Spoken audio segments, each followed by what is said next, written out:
Hi, welcome to the Wired and Rewired podcast, a podcast all about the hit HBO series, The Wire. I'm Chris, and this is my 1,000th time watching The Wire. And this is Ellie. It's my first. If you're new to the Force or a longtime veteran, we think you'll find something here to enjoy. Today we are covering the season finale of Season 4, Episode 13, called Final Grades. And as always, we begin by popping a recap. In the Season 4 finale, the bodies from the vacants pile up while Burrell offers his support to Daniels and admonishes Rawls for crossing him. A distraught Bubbles finds himself at his wit's end after his revenge plan backfires. Proposition Joe looks to the co-op to defray shipment losses, but finds them not so cooperative. Attempting to get Namond off the corners, Colvin visits Cuddy in the hospital to arrange a prison sit-down with Weebay about the boy's future. Omar divides the spoils from his latest heist, then hatches an audacious new plan. Carcetti responds to the governor's school budget offer. Carver tries to buy time for Randy. Dukie has trouble adjusting to his new peers. Marlowe gives Michael new responsibilities on an old corner. Colvin and Parenti take their proposal to City Hall. Namond returns to Gen Pop, and McNulty looks to pay back an old debt he owes Bodie. The episode was written by David Simon, and it was directed by Ernest Dickerson. This is his second episode this season and fifth to date, and it premiered on December 10th, 2006. All right, Ellie, as always, we begin with you busting out that epigraph. If animal trapped, call 410-844-6286. Baltimore Traditional. You know, David Simon said that people actually tried to call that number. And it didn't I kind of thought about it. But unlike this number, our number that you hear at the end of every episode, which I can't remember off the top of my head, is actually working. So, hey, give us a call. Let us know what you think of it. And if you want to, we will play your message on the air. But in any case. All right. So before we get into the recap itself, and this is a long one, we will go through your predictions. Okay. So you start off by saying no way to get Marlowe. You got that right. They got close. So that's something. Yeah. No more special class. Got that right as well. Carcetti will relent to the governor and take the state money. He did not. Yeah. What an asshole. Yeah, and that kids don't vote line. That's right. That's pretty rough. They will find all the bodies, not sure how to connect to the Stanfield organization, which is you got correct again. Namond stays with Colvin and his wife. Good job. Mm-hmm. That was very well done there. Very observant. Bubbles goes back on the stuff, hitting rock bottom. So half right. Yeah. Hit rock bottom. But he is definitely cleaner than a motherfucker. Yeah. Man, so, and then Omar plans the next big heist. So, no, I mean, well, kind of. How would you score that one? I don't know. I actually give it to you because you think so? Yeah, because I mean, he's basically essentially pulling off a second heist. Right. That's Instead true. of selling himself, it's not really what I was thinking, but we'll count it. I mean, he stole them from them and sold it back to them. So, yes. That's okay, true. Cool. So, just a couple of notes. There's a ton of stuff about the end of the season. I'll try to keep it limited because the episode itself is already long enough. There's also commentary from David Simon and Nina Noble that I'll sprinkle some stuff in. But other than that, I don't have anything else. I did want to just do a quick touch on the title of episode 12. That's got his own. God bless the child that's got his own. Just felt like saying, obviously that season, the end of episode 12 was all about essentially the children becoming independent in one way or another. And right. I think that's what, and so I love the title of it. It really fits really well. So anyway, obviously some were blessed and, more than others, I guess. So, exactly. But unless there's anything else, we can just get started. Okay. Wow. Here we go. All right. Here's what I've got. I got Bubbles.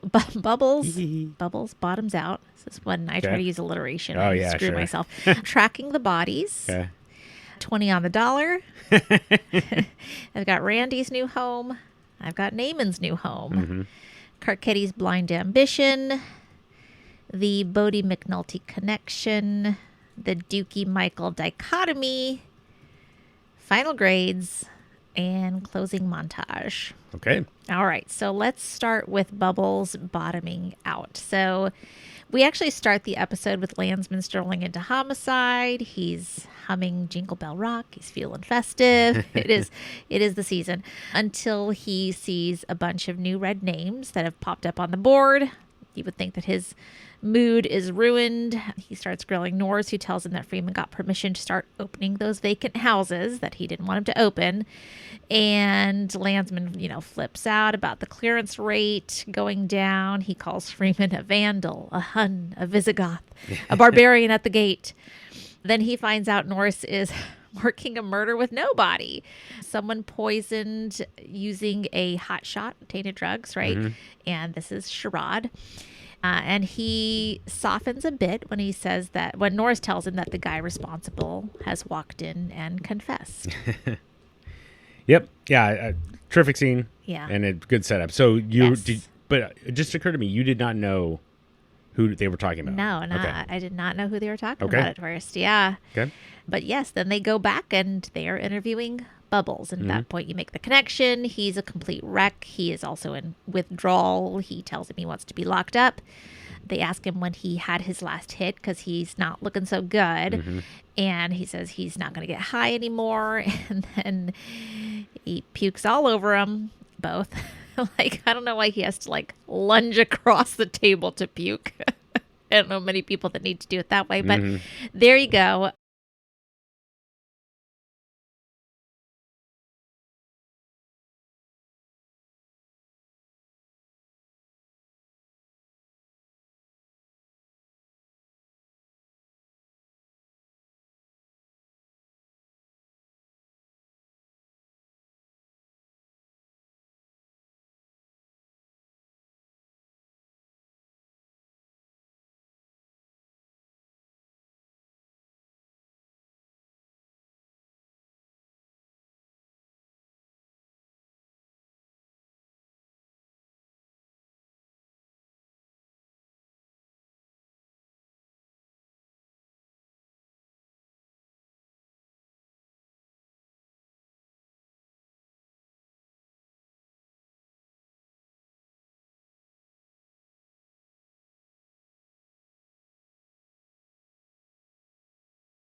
So they step out to clean up, and Landsman tries to the janitorial closet. The door is locked, so he goes off to the bathroom and he's cleaning. I mean, it looks like canned chicken noodle soup all over his shirt.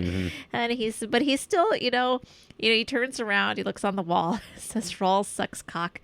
And it's just enough to put him back in a good mood. They go back in to check on Bubbles, and Bubbles has tried to hang himself. And so they go in there. Landsman holds him up while Norris tries to cut him down. And they cut him down just in time. Oh, that scene was, that was a hard one. Yeah, I bet. That was shock to me. That really shocked me. To see Bubbles hanging there? Yeah. Yes. Did you think he was going to die? No, I didn't think he was going to die. Okay. I thought he would survive. Okay. Yeah, I didn't think they'd take him out that way. Okay. I might as well say now that this episode is the one that I have been kind of most curious, I guess, because I know that he's your favorite character. He's my favorite character. And so a couple of things about this. So the first thing just that I thought was hilarious was Bubbles vomits directly onto Landsman. Yes. And Norris says, I got some on my sleeve. I know. It's true. It's just, all over just Landsman. Hilarious. Just love that. He then, so the Rawls sucks cock graffiti. Yeah. David Simon on the commentary said that nobody actually knew that Rawls went to gay bars. It was just something that you say about your superior officer, essentially. So just confirming that nobody actually knows that Rawls is closeted. Yes. So that was just I thought that was an important tip to bring out. Although of course it is a hat tip back to the end of season 3 or what would have been episode 10, I think. Right. In any case, David Simon also said that when Norris is banging on the vending machine and says, "This steals more than my ex-wife's lawyer," it is actually dedicated to David Simon's ex-wife's lawyer, which I just thought was a pretty funny line. So I not Laura Lippman, I think, but it must have been his wife before that. But in any case, that's an easy joke to make. But then finally, you want to talk about Andre Royal for a bit. So I think about this scene, and we'll talk about more, but like this scene in particular just goes to show like what a just an amazing actor he is, and what an incredible performance he did this series, and they mentioned in the commentary that they put up the show put up Andre Royal for an Emmy, and was not even nominated. And so blows my mind. It absolutely does. So I did a little deep dive into the 2006 Emmys, and I will not go into too much detail, but this season justifies an entire mini episode. So I will do that. Well, we can do that together, and we'll talk about it. But I won't go into it too much. But just Andre Royal in this episode, he's in like 3 scenes, but my God, I mean, it's not like it's anything new, but it's just holy crap, he's just so good. Yeah.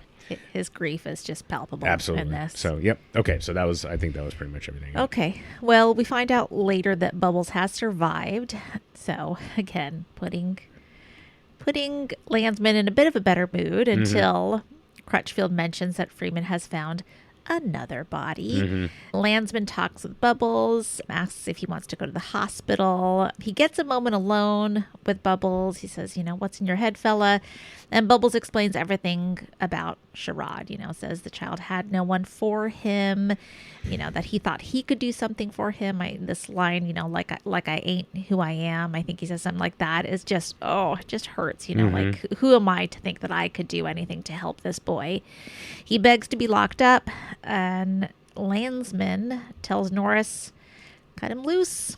You can't punish him more than he's punishing himself, and suggests sending him to rehab instead. He says something with softballs. I don't know what that means. Soft walls. Soft walls. Okay. Soft walls, not softballs. Okay. Norris worries about losing the clearance and about Bubbles' safety, but Landsman stands firm. This is what he wants to do. So that's Bubbles is going to go to rehab. Let me ask you something. What kind of a fella rigs up a hotshot then walks into a police station to talk about it? Huh? What's that? You want us to wait? No.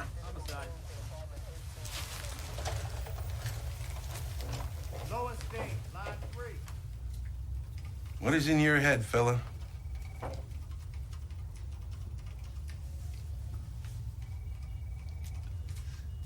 Hot shot was for this motherfucker to be eating on me.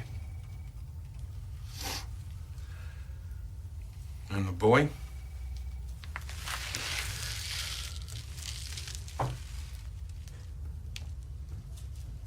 He was dipping.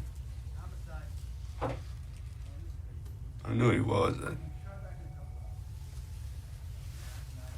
I just didn't think. Child had no one for him. No mother, no family. He in the street like I'm in the street. So I tried to,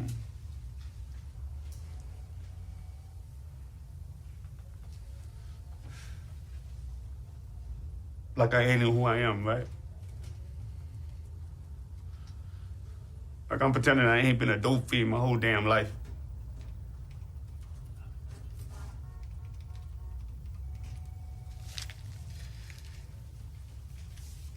Just lock me up, man.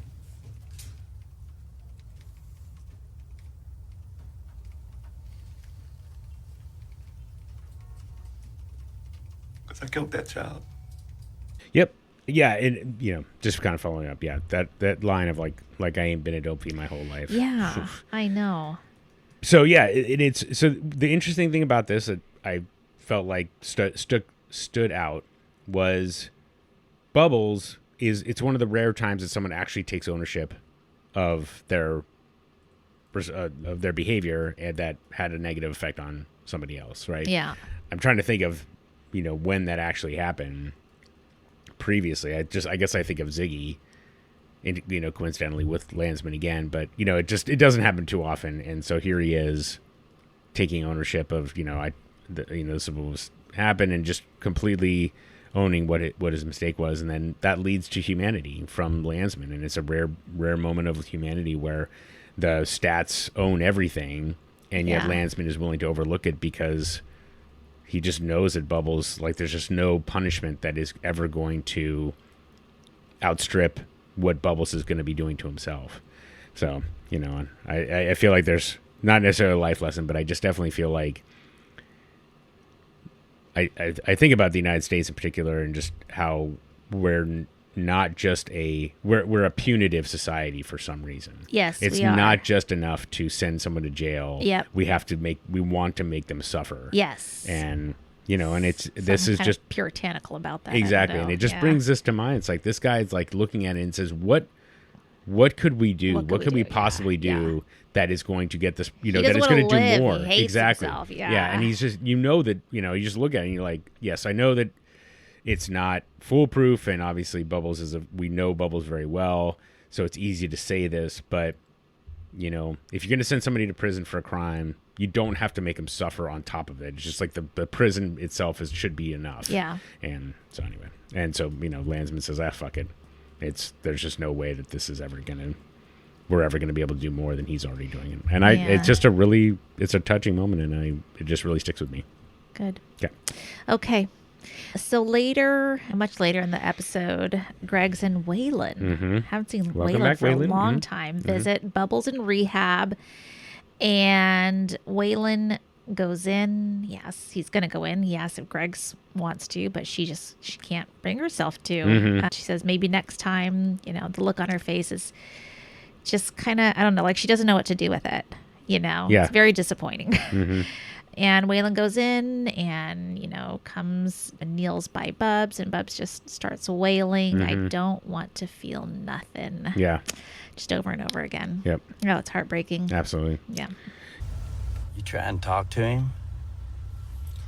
Didn't know what to say. Only heard from my sergeant this morning. Guess I missed the 24 they wrote on it. And he really tried to do himself. It wasn't just for show or nothing. Bub's got some problems, but insincerity ain't one of them. Shame's some tricky shit, ain't it? Makes you feel like you want to change and then beat you back down when you think you can't. When was the last time y'all talked?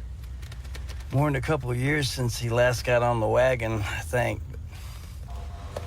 If he's up in D-Ward, he's cleaner than a motherfucker right now. Yeah, and it's one of those moments that they really hit it. It's because it's so rare. I think it really hits harder. You know what I mean? Like how many times, in the whole series they had these moments where you just are hit, so squarely in the gut. Yeah. So Yeah. yep. And I like the whole setup too about Kima saying Bubbles got a problem, but insincerity isn't one of them. And Right. Waylon says shame's some tricky shit. It's just like that whole scene is so rich with just everything. And so, Yeah. just a quick note from David Simon. He mentioned that Steve Earle, his politics are to the left of David Simon's, and David Simon is already, in case you hadn't picked it up, already pretty far to the left. And he said that he's basically a democratic socialist, is Steve Earle. And he went to visit him in the studio before the season and talked about what the role was going to be. And Steve Earle had like thousands of dollars worth of instruments, of guitars. Oh. And David Simon kind of looks around him and he's like, you want to like help, you want the rich to not exist. And he's like, well, I'm willing to give away some stuff, but not my guitars, which I just thought was pretty funny. So anyway, but Steve Earle obviously does a terrific job in just this one scene. So it's good to have him back. Yeah. It is. All right, I'm going to move on to tracking the bodies. Okay. So we've got Freeman's team tearing through the vacant houses in the Western District. They already have 9 bodies, and they're clustered by block. Greg's is there from homicide. Freeman tells her, the scary part of this whole thing is that we've only searched one small slice of the city, just one sector. And he then calls Daniels, and we see that Daniels is kind of running operations now out of an old school gymnasium. And while Daniels is on the phone, Perlman is handling questions from Rawls and Burrell, who are there overseeing what's going on. And, she's explaining what forensics are doing to make sure that they've gotten as much evidence as they can, but because of the conditions of the vacants, it's really going to take a long time to get everything. Daniels comes over to them. He confirms that they are looking at Stanfield's crew, and they want to know, what do we have on him? And he's like, well, we had a wiretap up on them, and then that got pulled. And that was when Marimo was in charge, right? Who put Marimo there? Rawls. And you see Rawls's face. Lets you know he understands his role in this. But Burrell offers his support. And Daniels says, well, we need more patrol officers to search vacants. And that's when they basically kick off a citywide hunt. They've got 15,000 vacants, Daniel says. That is crazy. Yeah. So, big job ahead. Was this where they talked about the east side? No, they didn't. No, that's later, so we'll talk about that later. Yeah, I mean,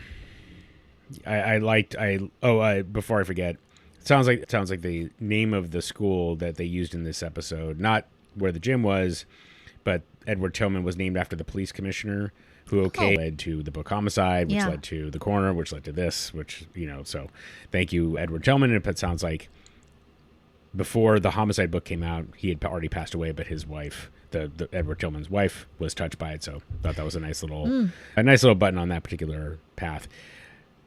I liked the dynamic between Burrell and Rawls. Again, like seeing Rawls eat some crow is always pretty fun. For sure. At least. For sure. And then, and then Daniel's like giving Rawls a bit of the business with, well, we came down on that wiretap. Yeah. I think the one thing that stood out to me about this is, I guess we don't really see if there's any repercussions for Rawls from Burrell. Yeah. But man, other than what he says, which I'll say next. Yeah. Okay. Yeah. I just, I guess you're right. Yeah. Sorry. Yeah. We haven't done that. So, yep. So yeah, that conversation. Oh, no, sorry. I guess I had the conversation here where he's like, "Don't cross me again." Is that later? Yes. So that's the next thing that comes. Rawls points out that if Daniels cracks this case, he's commissioner material. Yeah. But Burrell shuts him down. He says, well, he's still far from being where I am, and reminds Rawls he overplayed his hand, tells him not to do that again, and Rawls agrees he will just stick to operations. Yeah. So, yeah. He brings his case in, he'll be closer to the throne. I wouldn't worry about Daniels. He's a long way from my chair. As are you. You made your move too soon. I did. Politics doesn't suit you. Stick to operations. And don't you ever cross me like that again. Yeah, it's just frustrating. You want to, given how they were so, what's the word? Draconian, yes. With their punishment before. Yes. You're like, God, Burrell, what are you waiting for? Just seriously. Go send this guy out to the boat. Please. But anyway. Yeah. Okay. Freeman sends Sidner and Dozerman to go brief all the other patrols. They need to find the nails. They need to know exactly what model the nails are. Greg says, hey, what can I do? Freeman tells her to track down Herc, who has been suspended, right? And she goes to his house, and he comes to the door. He's drinking in the morning. He's reluctant to come out and help, but she challenges whether he's still police. So he comes along, and they revisit the spot where he stopped Chris and Snoop. So we might remember from that previous episode, he sat them down there and went through their car. This is when he was looking for the camera. He found the nail gun, fired it into the ground next to them to intimidate them. Snoop was like, hey, what are you doing? Anyways, they search for the nail. And when I say there's Bunk is there too. They search for the nail, and during this time that they are searching for the nail, Herc is complaining nonstop about IID. They do end up finding the hole from the nail, but not the nail itself. It has loosened and come out, or is in somebody's tire. Herc's been complaining and worrying, and Greg's finally asked what he did, and this is where he admits to faking the paperwork about the CI and losing the camera that he wasn't supposed to have. And Greg and Bunk just stare at him. Bunk says they are going to beat his white ass, and Herc has this moment where he's realizing this is not just his stripes that he's going to lose. Yeah. I was wondering, I think at the time I didn't quite know. I guess I still held out hope that he wouldn't get fired. Yeah. But of course now I'm like, I didn't think that he would. Yeah, I mean, I me too. Like, fuck him, right? Yeah. But I was kind of like, no, he'll still get through this. Yeah, exactly. That there's still, value in having him. Sure. every police department needs a Marimo, apparently. Right, yes. Huh? Oh my gosh, that's true. Yeah, I mean, and it's funny how Keeman convinces Herc to come out and says, are you police? But then when they're on the scene, he couldn't care less. He's just complaining about why they're coming down on him. Agreed. Now, I made a connection. I don't know if I'm off base here, but I was reminded of, I think it was a couple of episodes ago, not last episode, but the one before, where Burrell comes in and says in narcotics there are no virgins. Yeah. So when he's asking who told IID about him, I think it was either Burrell or some trickle down from that. Okay. Because Daniel said, I'm getting you out. Yeah. With just essentially a slap on the wrist. Right. But then somebody else came over the top and turned IID onto the missing camera. And so now I think it must have just been the camera, or sorry, not the camera itself, but just to have him look at his paperwork, something like that. I guess I'm not exactly sure, but that's how I kind of figured it. That's how it would work, unless Marimo fucked him on the way out the door. That's quite possible. Which is also possible. Yes, so. yes. Anyway, given the way that Herc was smiling at him as he was walking out with his boxes. Yeah, and then finally, Herc's shirt. Did you catch what it said? No, I didn't. It said Wisconsin, smell the dairy air. Oh, so, it did. The dairy air. David Simon was particularly tickled by that shirt. And I have looked it up, and you can buy it for $10 on Etsy. So hey, all right. Yep. Okay, that's pretty fun. Mm-hmm. All right, let me see here. Okay, so patrol officers are ordered to check all their posts for vacants that are sealed with the wrong nails. And if they find a body, they're told not to do anything. Just freeze the scene, call your higher-ups. All right, listen up, you mutts. This is complicated. I mean, it isn't complicated if you went to college or, I don't know, your mother's actually stopped drinking for a minute while they was pregnant. But for Baltimore City Police, this is complicated. Anyway, this right here is for the major crimes, homicide investigation, into the bodies being found in the vacant houses here in the Western. Command now wants all the districts to check every vacant in the city. That means you will need to go door to door to every vacant house in your post and look at what was used to board it up. Most will have the Phillips head screws that HCD uses, like this here on the flyer. But if you see a house that's been boarded up with nail gun nails, like these shown here, call your sector sergeant immediately.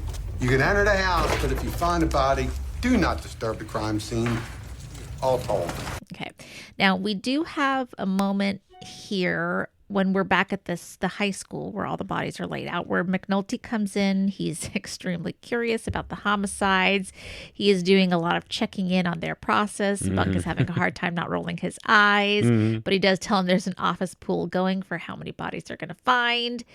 And it is pretty fun to see Bunk and Freeman kind of giving McNulty some shit about being real police and how you couldn't stick back on this if you are. And we'll go more into McNulty's journey later, but I just wanted to mention that here. How many so far? 17. Christ. That's a lot of red names. It's your first Red Ball. Yeah, I thought I'd get a nice, quiet domestic or two to start me off. Got national press on this already. You'll be fine, Ronnie. Just don't let any of these guys see you sweat.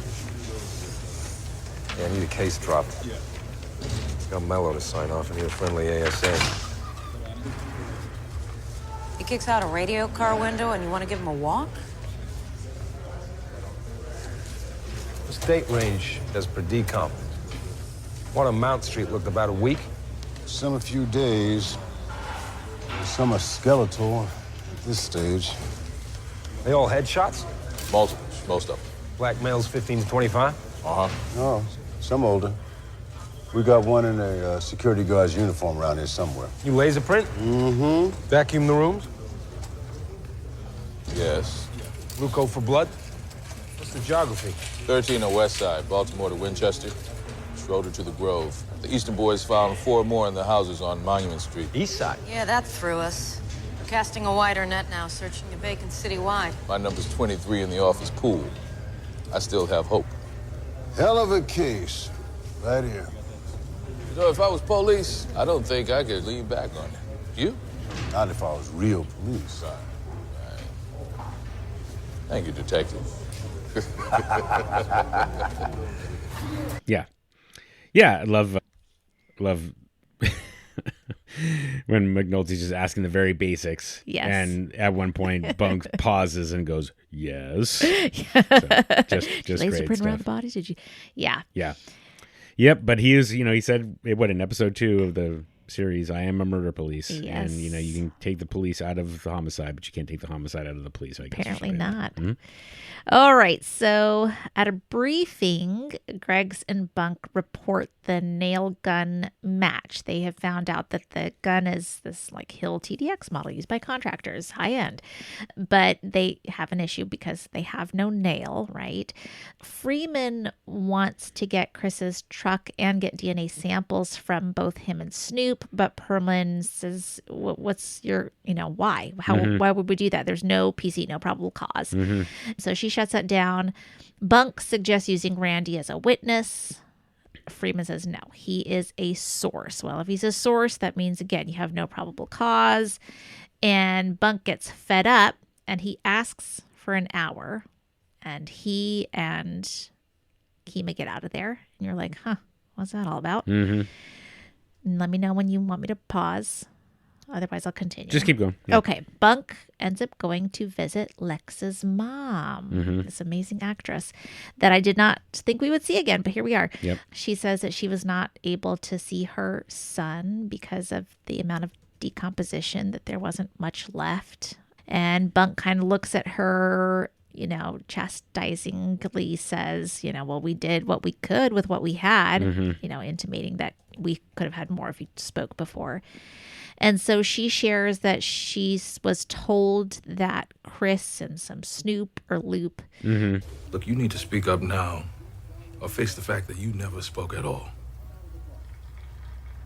They wouldn't let me see my son at marches. Said it wasn't much left by the time y'all found him. Did the best we could with the information we had.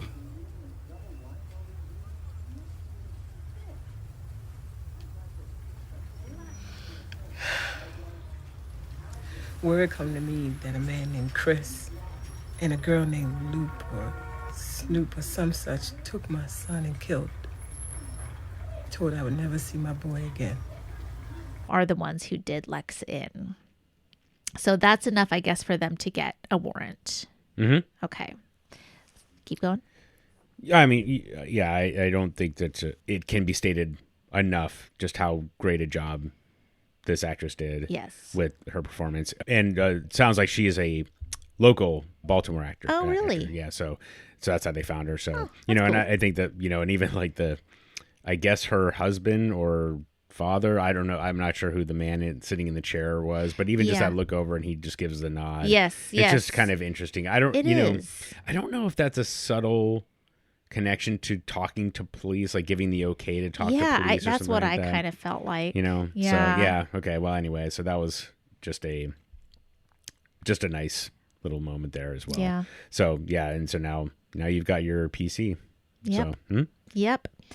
All right. They've got their PC, so they've got their warrant. They stop Chris and Snoop. Bunk is just standing there smoking a cigar in a very self-satisfied way while Greggs and Freeman are tearing apart the car. Snoop is very annoyed with how Bunk is just standing there and thinking he saw that while their car is getting torn apart. He says he's thinking about the P word. Snoop says she is too. Yep. They find no tools in the car, nothing really. But then Greggs finds like 2 wires, touches them together, and that is when the hidden compartment opens up. The gun is inside. We've seen this before. And they get arrested on weapons charge. And then the DNA warrants follow. Think you all that for hassling niggas and shit. I know I'm all that. I'm thinking about some pussy. Yeah, me too. They dumped their tools.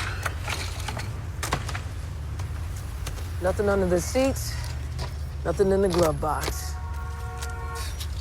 Registered to some little old lady, no doubt. These guys know the drill. Can you see these 2 riding team? Come on.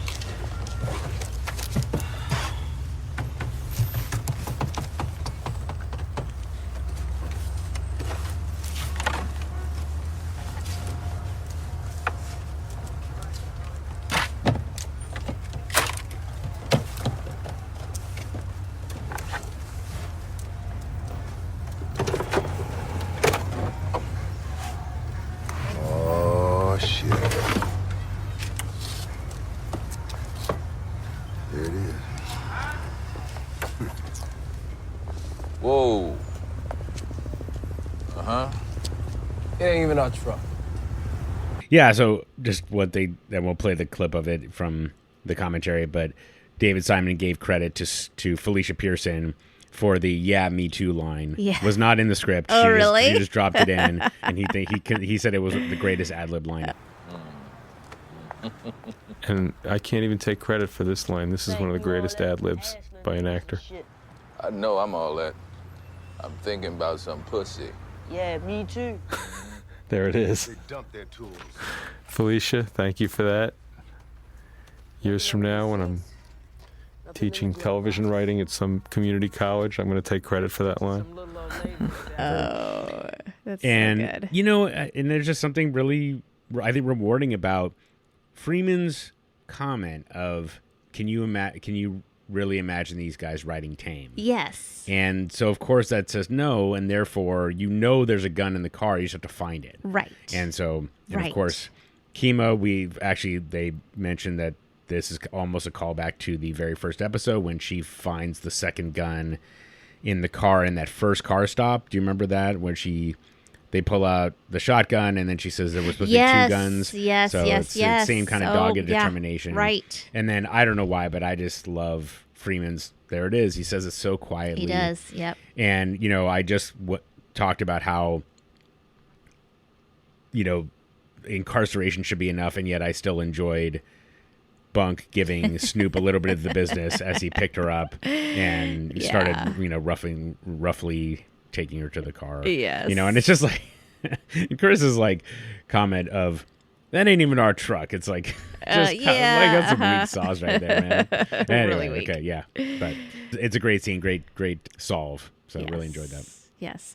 Okay, so Snoop and Chris, they get brought in and they are showed a court order for blood and hair and, 14 hairs and whatever, 2 samples of blood from each of you.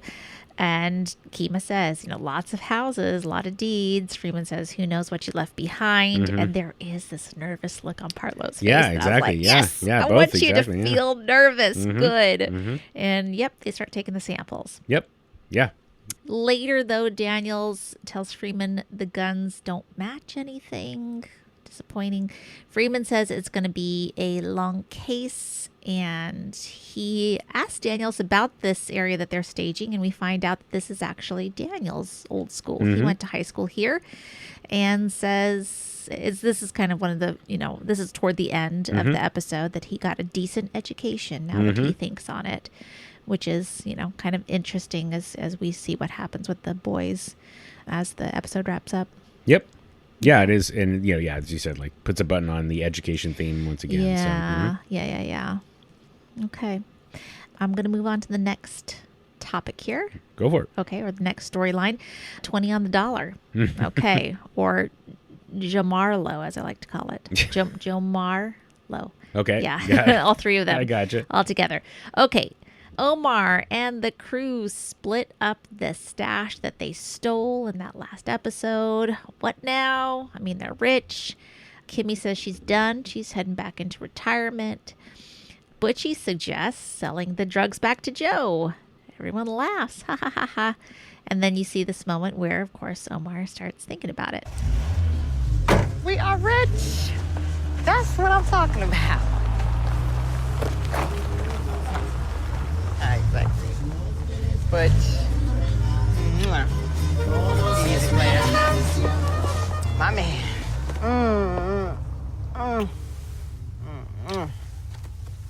Hey, now, girl, you sell that off slow, you feel me? That's where gonna get around. They gonna come back on you now. Nah, none of that. Yo, anybody ask about me on another job, tell them Kimmy been retired. All right? Be easy. How much you got left after splitting with her and the Mexicans? 26 roll. Gracious.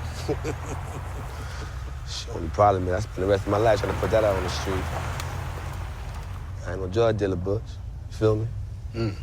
Shit, we done stole too much this day and time. So what I'm gonna do, Butch? Well, You could come give Joe a call. Offer to sell the shit back to him. 20 cents on the dollar. Joe ought to find some humor in that. I know you do.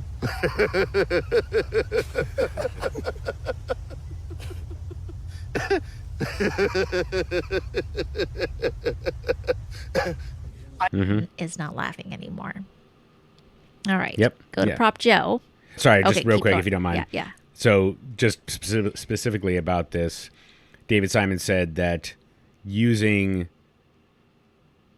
Latin American actors for this scene was they were making a statement about the changing demographics of Baltimore and how, perhaps counterintuitively, in the larger scheme of things, David Simon was seeing a lot of positive impact on the city by the changing demographics, as opposed to these guys being criminals. So, but the fact that they use this crew of different demographics was intended to talk about how the diversity of the city is changing for the better. And so he also said that he felt like if they had a 6th season of The Wire, the immigration component would have been the primary focus for that particular season, as like education was important, so on and so forth. Yeah. I love Kimmy's Be Easy. It's a great sign off. Be Easy. I love it too. Yeah, so definitely want to try to use that whenever I can. And then finally, Robert Morgan, who plays Butchie, he used a sight reader software to read his scripts. Oh. And of course, they had to learn not to put slang into his lines, or at least because the script reader, I guess, borked. Got you. Okay. That kind of thing. So, yes. Which is kind of amazing given how many lines he has where he's using some kind of dialect, a colloquialism thing, that kind of thing. And he obviously delivers it with such just great energy and so on and so forth. So for sure. It wasn't a blocker for him, but they just thought that was a kind of funny little thing about that. So, okay, that's all. That's what I got. Okay. Oh, I'm sorry. No, I'm sorry. I got one more. Okay. Which is, I wasn't sure when Butchie asked how much you have left. He says 20 sig roll.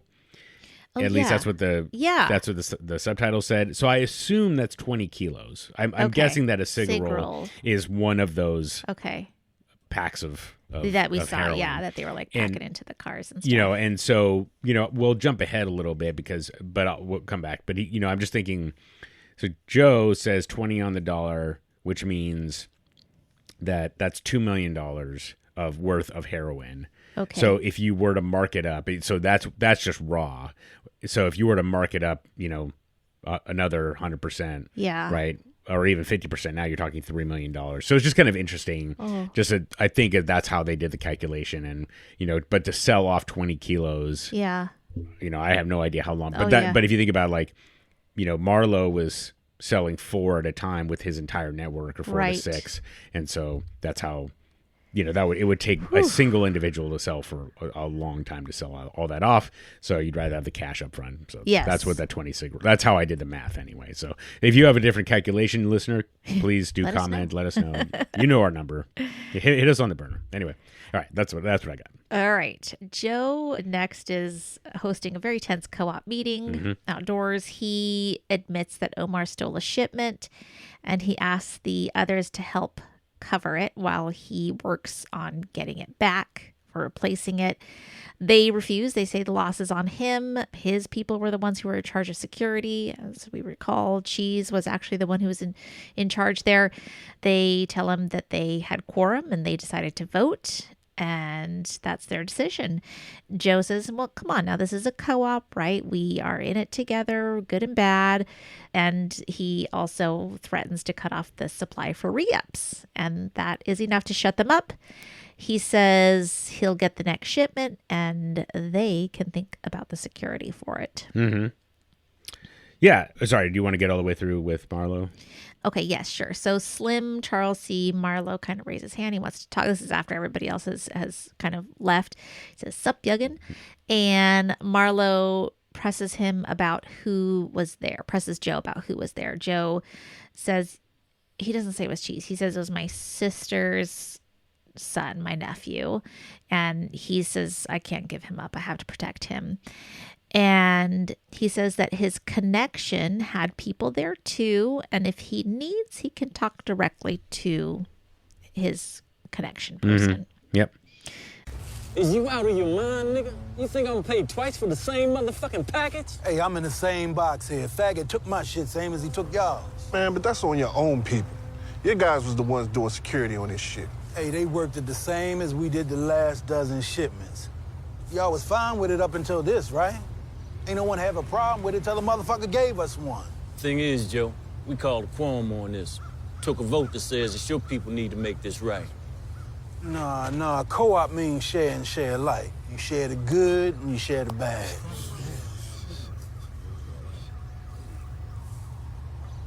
I dig deep and do the full shipment if that's what y'all need. But don't even think about coming back to me for a re-up after this.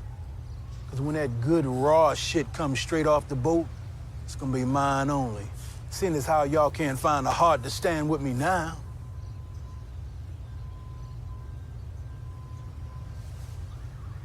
You want to quorum up again? Think it over a little?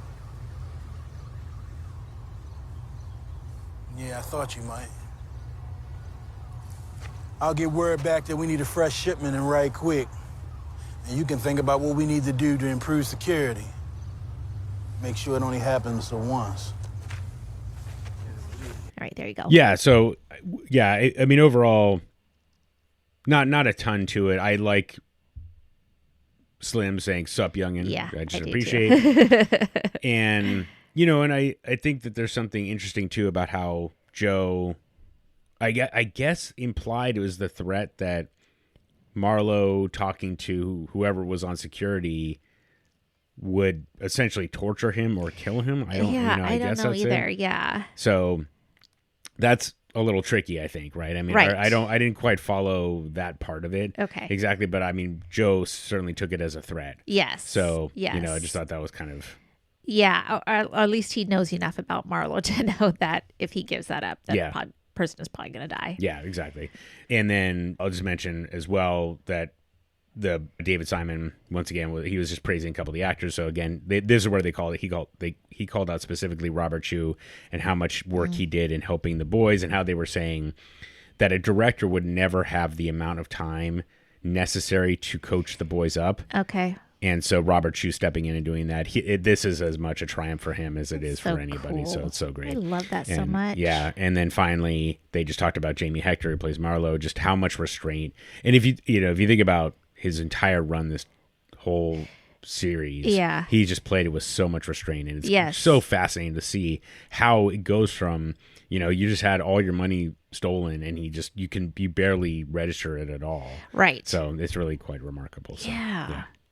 Okay, so later Joe is talking it over with Cheese and Slim Charles, who think that letting Marlowe meet the supplier is a terrible idea. They say, he might try to go around him. Joe is not worried, however. He feels like he's got a good relationship with them. They trust him. And then, who shows up? Omar. That's kind of hard for all of them to believe, given what happened. Mm-hmm. Cheese tells him he wants to kill him twice.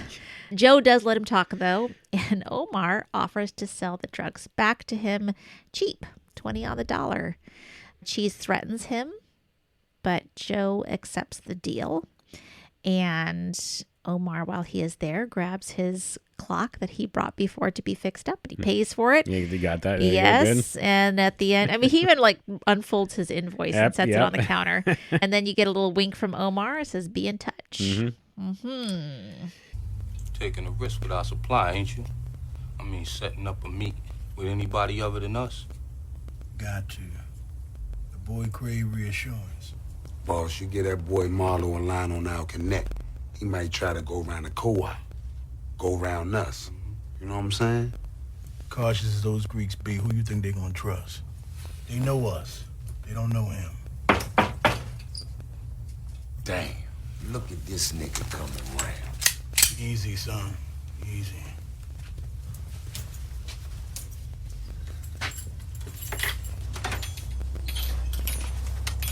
Yeah, I might have known I'd find you boys in here burning that oil after hours. Nigga, I'ma kill you twice. Oh? So you don't want your shipment, huh?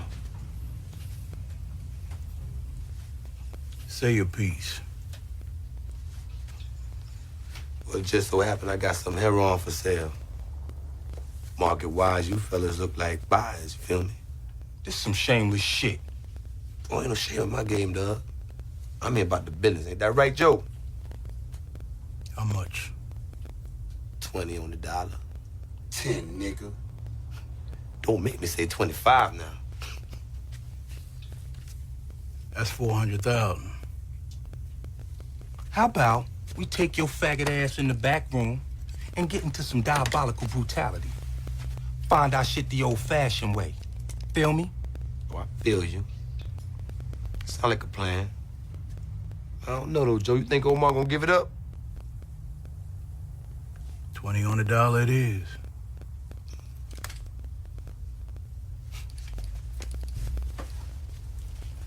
Say, how's your ticking, Joe?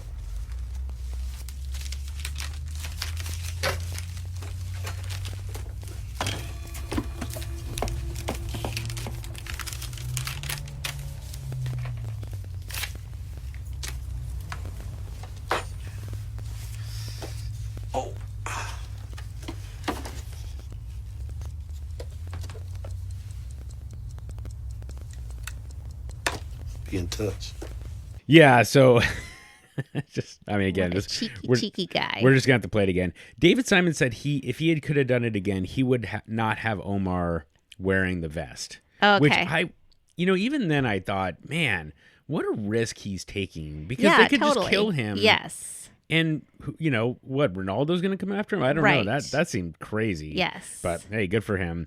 Just another quick aside. David Simon said they got lots of calls from rappers wanting to be in The Wire, and really? because they see Method Man succeeding, and he just mentioned it's not that we're down on them. It's just they were looking for something very specific, and Method Man brought whatever it was that they were looking for, which really just goes to show like what a special actor Method Man turned out to be. So yes, that's cool. For sure. I like how Omar says 20 on the dollar, and then Slim immediately counters. Yes. With a great line that I can't say, but it's so good. And then finally. Oh, sorry. And then you think Omar going to give it up? Another just God, he's looking Cheese right in the eye. And he's like, I am not scared of you at all. And then finally, how's she ticking Joe is what he says to Joe. And Joe kind of smirks. Like, despite the fact that he's getting taken for a ride on this, he still just smiles about it. And there's still something kind of funny about that whole thing. And David Simon gave credit to Ted Burns. And then I wrote down the comment that comes later with Norman talking to Parker about they always disappoint the closer you get. And I don't know, I guess I just thought that it was a bit of a theme. Like the higher up you get in an organization, the more you kind of expect from them. And yet I think there's always the likelihood that they're going to have to make an unfortunate decision one way or the other. So just thought that was just an interesting connection with politics and the drug game. Yeah. But another great scene though. Okay, let's see here. Joe brings Marlo to meet Vondas, who vouches for Joe. Marlo wants to know how he's supposed to know this isn't a setup. And first off, seeing Vondas again was so great. Yep. I was like, hey, I haven't seen you for a while. Anyway, Spiro says, well, I talked to my driver. I looked into his soul. That's it. That's simple. And Marlo shakes his hand like that's a good enough answer. That said, later he's talking to Monk. Monk tells him Chris and Snoop got arrested. Marlo tells him to call the bondsman, and he also tells Monk to tail Vondas. And he says he just needs to know more. So, he does kind of shake his hand like he's accepted that as an answer, but you can tell he hasn't quite accepted that as just the answer. Okay. But I need to hear it from you. Me? This is not my affair. It is what Joe says. I am only here right now for Joe, who I trust, who I respect, who I worked with for many years. You, I do not know, and I don't need to know. But because this thing goes wrong for Joe, then Well, how am I supposed to know this ain't no setup? How am I supposed to know your people ain't in on it too? you know because Joe says. And because I say. And you trust your people like that? I talk to my driver. I look into his soul.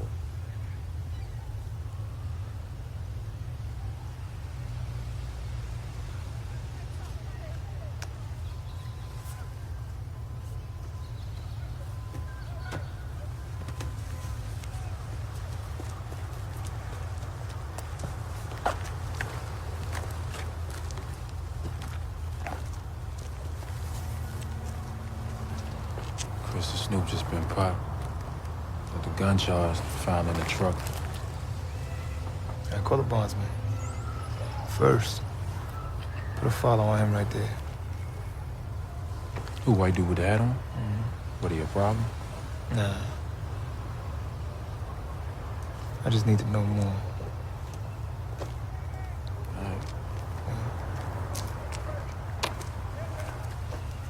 Satisfied?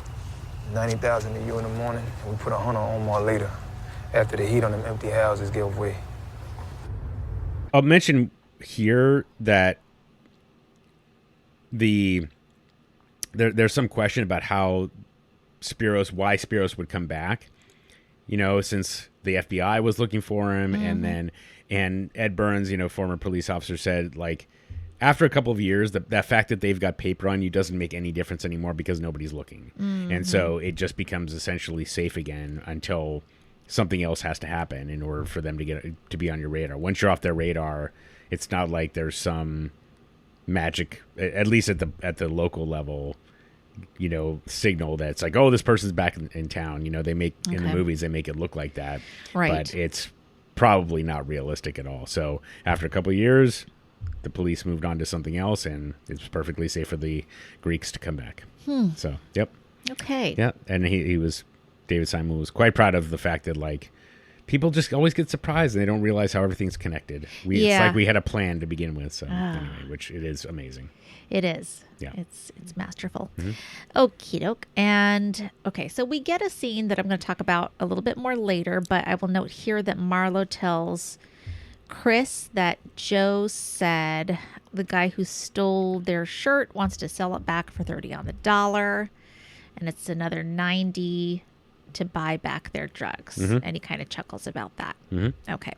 So we know before Omar offered to sell it for 20 on the dollar, and now we're hearing that Marlo says 30 on the dollar. Right. So there's a upsell Exactly. that's gone you got on it. Mm-hmm. to Marlo. Mm-hmm. Okay, so Omar gets paid by Joe. He gives Butchie a cut for taking care of him, not for putting in the bank, but just, for being Butchie. And he locks the stash away. He calls someone to let them know where it is. And he hugs Butchie, but Butchie warns him that it's not over. Mm-hmm. There you go. Yep. Yeah, my calculation is that Omar gave Butchie either 40 or 50,000. Okay. Just, off the top there. So that was, nice. Really nice and generous. Yeah. And yeah, it's just one of the rare moments of triumph for in The Wire. Where Right. people get, basically drive off into the sunset after having taken could a big happen. score. yeah. Or can it? Yep. We shall see. We'll see. I guess that's season 5. Mm-hmm. Okay, I'm going to move on to Randy's new home. Okay, I hate this. Yep. Carver he's scrambling to find Randy a safe place to live after, the house was firebombed and Miss Anna is in the hospital. So he's doing this in his office. Mello does not care. Carver begs social services to please get him another foster. He had a foster before. Can't he just get a replacement foster? But no, he has to go to the end of the list, basically. There's lots of kids on the list who have been waiting for a foster. So Carver's like, there's got to be something that can be done. And then he offers to foster Randy himself, like after a moment. And you kind of think like, yes, please, yes, another one. But then, they're not going to do that twice in The Wire. Right. So it's red tape. The screening takes 3 to 4 months. So he would have to go to a group home anyways, back into their custody. It seems very hopeless. Mm-hmm. Randy ends up sleeping on a bench in Carver's office. He's got a comic book in his arms, and Carver puts a coat over him. Mm-hmm. It's very sweet and fatherly. The next day, Mello's pissed that Randy's still there. He calls him down the hallway, Sergeant, and basically forces Carver to call DSS and hand Randy over. And, Carver's there kind of just sitting at the edge of the desk. Randy takes out, he says, I have like $235 or something. He's like, what's that supposed to do? He's like, well, can it help me get me a foster spot? Just not understanding that won't do anything. I'll keep going if you want. Yeah, keep going. Yeah. All right. This is just the last bit here. Carver drops him at his group home, And as soon as you're in there, you can like hear some yelling in the back. I mean, it looks nice and clean. There's people kind of walking by, some that look way older than Randy. There's some yelling in the background. And Carver's upset. Randy tells him it's okay. He did what he could. Like, he is trying to reassure Carver, which I didn't think would be what he would do after the last episode. So that's pretty big of him. They go up to his room, and he's told he has the top bunk. So he drops stuff off there, and everyone looks at him, and it's just quiet. And there's, boys in there who look bigger than Randy. And Carver just leaves. He goes to his car, and he just has a meltdown, just starts beating the shit out of his steering wheel, and, his eyes tear up, and it is really, really sad. Yep. And I hate it because Randy's the one that I thought would really get out okay.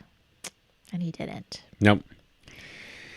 No, and, we'll talk about that, I think, a little bit more about that later on. Yes, but, in the montage. I was a little surprised that Carver walked in with him. Yeah. That felt like, I don't know, I would have, that just felt like extra dangerous. Yeah. Right? You're walking in with a police officer. I know. You're right. And I was thinking a little bit, okay, so I've thought about this probably as much as any, if I could have stepped in and done something, I would have. And I was like, what if they had like done some like play acting of, Carver screaming at Randy and saying, look, like kind of that and just being like, you're going to talk. I don't care what, how hard, you might sit there quietly and interrogate whatever, and, go on and just to try to at least like repair some of the damage. I don't know. I know that that's silly, but it's just like, the fact that he just walked in behind him and as an escort, it just felt like it was just adding to the bigger problem. So for sure, I hated it. Yeah, and I think that we'll talk about that a little bit later as well. But like, why? I get that group homes are supposed to be rough, and I'm sure that they are. But like, saying nothing to the people and saying like, oh, by the way, this guy is probably at risk of being beaten regularly. Can you guys do something to help make sure that he is not? I mean, I just, I know that they're stretched thin and stuff, but geez Louise. Exactly. Like, getting beaten on a regular basis can't possibly be something that you would allow to go on. Well, and he goes in there with, like, bruises and cuts all over his face already, Yeah. So. Anyway, so it's pretty disappointing. Yep. So, I mean, obviously, it's just super sad. It's disappointing on the part of the adults and really sad for Randy. I agree. Yeah. It is. Mm-hmm. All right, let's go to Namond's new home. Okay. I told you this before. This is not the person that I expected to come out like of the group of boys. This is not the one that I expected to come out A-okay. All right, Dennis is recovering in a hospital. He is watching some crap TV because without insurance, he only gets 4 channels. So a nurse comes in because he's, I think, hit the call button. She assumes he is a criminal after having a look at his record. She expresses that she's very tired of patching up guys who just do this all over again in the name of the game. And he just kind of lets her have her opinion. Yep. He is probably quite used to people thinking what they want to think of him. But Colvin comes in to talk to Dennis, and the nurse leaves like, oh, of course, there's a police officer in here for him. But Colvin tells Dennis he's not the police. He's kind of a teacher and says, I know this kid, Namond, and I've come to like him, and asks for his help with him. I'll keep going. You're gonna break that call button. Look, I'm sorry. I don't mean to bother y'all, but I don't get before channel. That's all you get. What about my man over there? He has insurance. His insurance pays for his cable hookup. Only reason you're admitted is that fracture. As soon as we can discharge you, we will. All you gangsters, wash up in our ER like you should do. You can stand out there slinging drugs till you get shot or cut. Have us put you back together free of charge so you can do it again. Gangster, huh? Oh, you're not that? I pulled your admissions. You were here in 90 for a gunshot wound. And 3 years before that, You were here for chest surgery, for a cutting. Long time back, yeah. And see, you're still at it.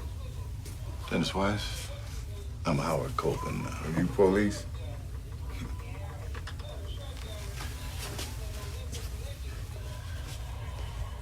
I used to be, but now I'm a bit of a teacher up at Tillman.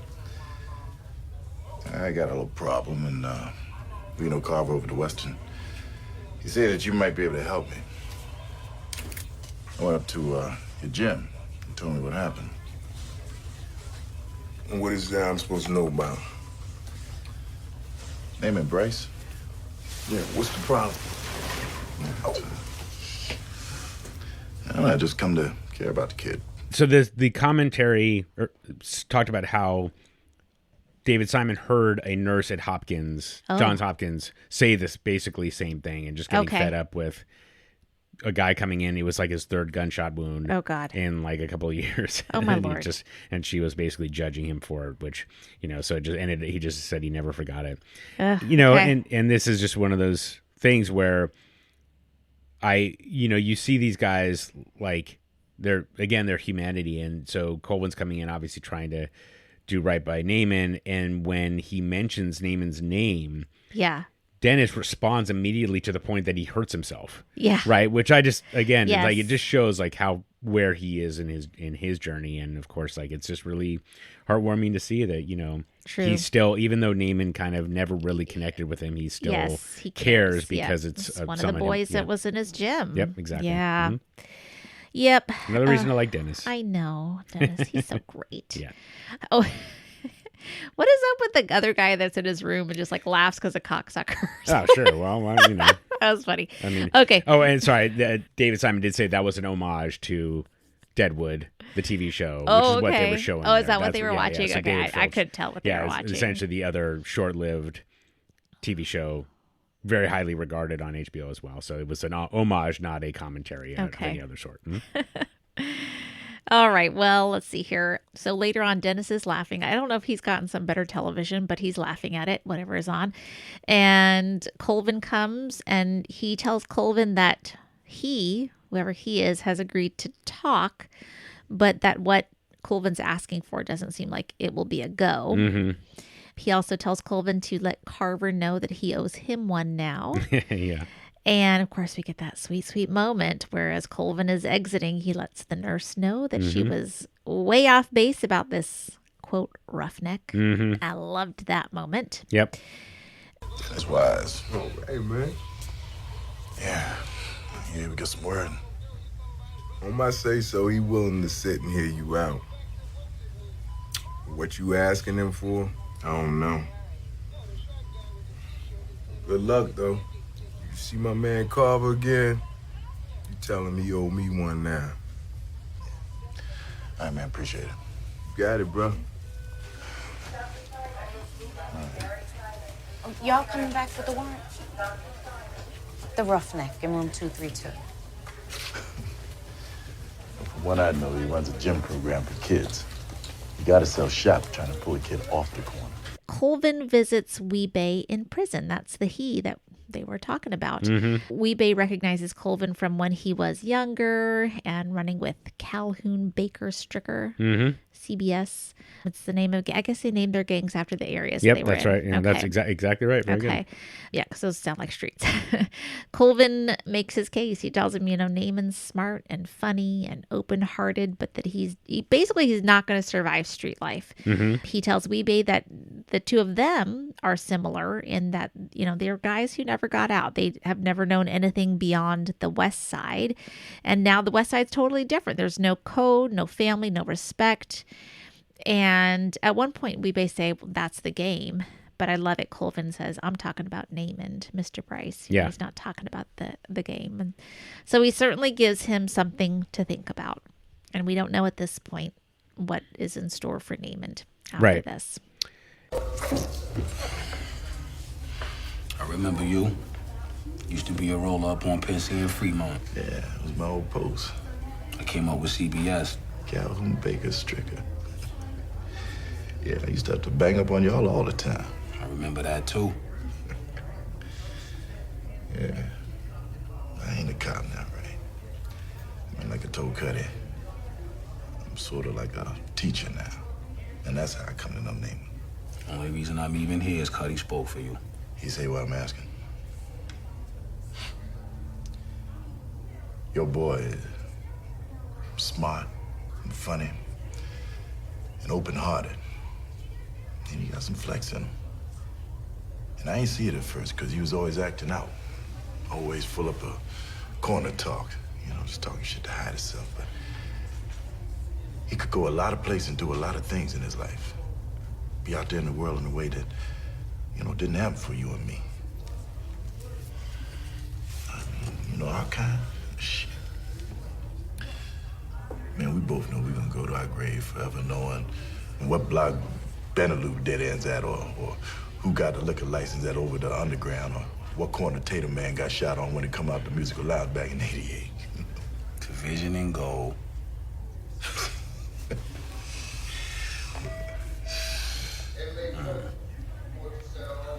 I mean, the West Side, we knew. It's dead, man. You know, people in the game nowadays, I mean, it's a whole different breed. No code, no family. You know, and damn sure no respect. I mean, you send Namond out on them corners now, giving them maybe 1, 2 years before you down the morgue. And maybe, if you're lucky, up here with you. Maybe, maybe not. That's the game. I'm talking about Namond here, Mr. Bryce. He's a lot of things. A lot of good things. I mean, before you know, he might surprise all of us given half a chance. But he ain't made for them corners, man. I mean, not like we were. That's why I come down here, because I gotta believe that you see it. Being who you are and all you've been through. You know your son.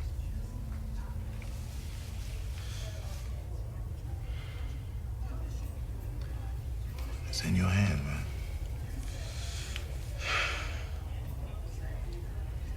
You asking too much. Yeah, but I'm asking. Yes, correct. And so I was thinking about this as I watched this, and I think I probably had the Emmys on my mind because of what David Simon and Nina Noble talked about at the very opening. But I was thinking that if there was a lead actor in this season, Robert Wisdom would be it. Yeah, for sure. And this monologue is just, it's just an incredible monologue. Like, so much feeling. He delivers with like such earnestness. Yeah. And in a way that it really feels like it connects very well. And of course, Hassan Johnson, who plays Weebay, just does a terrific job of responding and connecting back with him. And, you know, despite Weebay growing up and knowing only one way of living, you know, Colvin really delivers it in a very specific way. And so I won't go too much further into this particular kind of broader theme, but this will come back when we talk about kind of like the end of this particular season. So anyway, it's a great scene. I just love watching it, and I love watching the two actors kind of, you know, when they talk about when Wisdom talks about, or Colvin talks about, you know, these kinds of reminiscing things about where Betaloo ends at and where, you know, who shot, I forget the names. Right. Exactly, but, Yes. You know, and then, you know, there's a little bit of smile to it, even though it's about violence, right? Yeah, in some I know. cases. So it's a great scene, and it's just a terrific overall dialogue, and I really enjoyed it. It's very good. Yeah. Okay, let's see here. Okay, Colvin next tells Parenti and Miss Duquette that he doesn't think that what he has proposed will work out for Namond. Later, he goes to City Hall with Parenti. He is awkward as hell. He goes up to that desk, he knocks a bunch of stuff down. He says, you know, he's not sure if he should be part of the meeting. He's worried that the mayor doesn't want to see him because he's the guy that basically opened up, you know, legalized drug use in the city. Yep. But he finds out that the mayor isn't even there.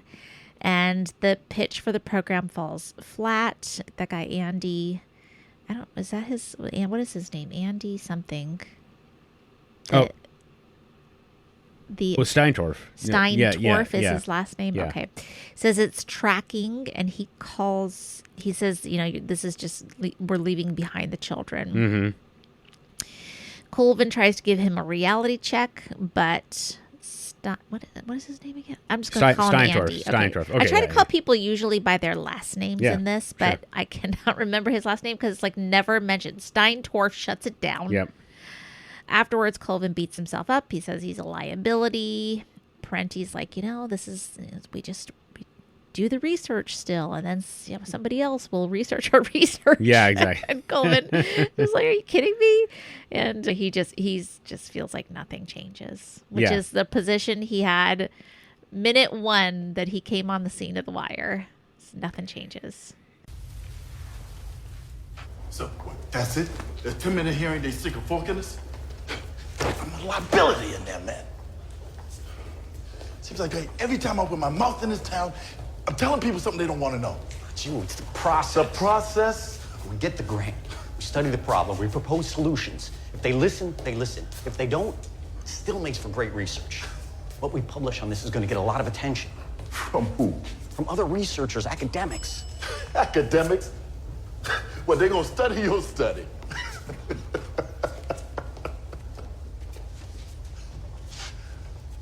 When do this shit change?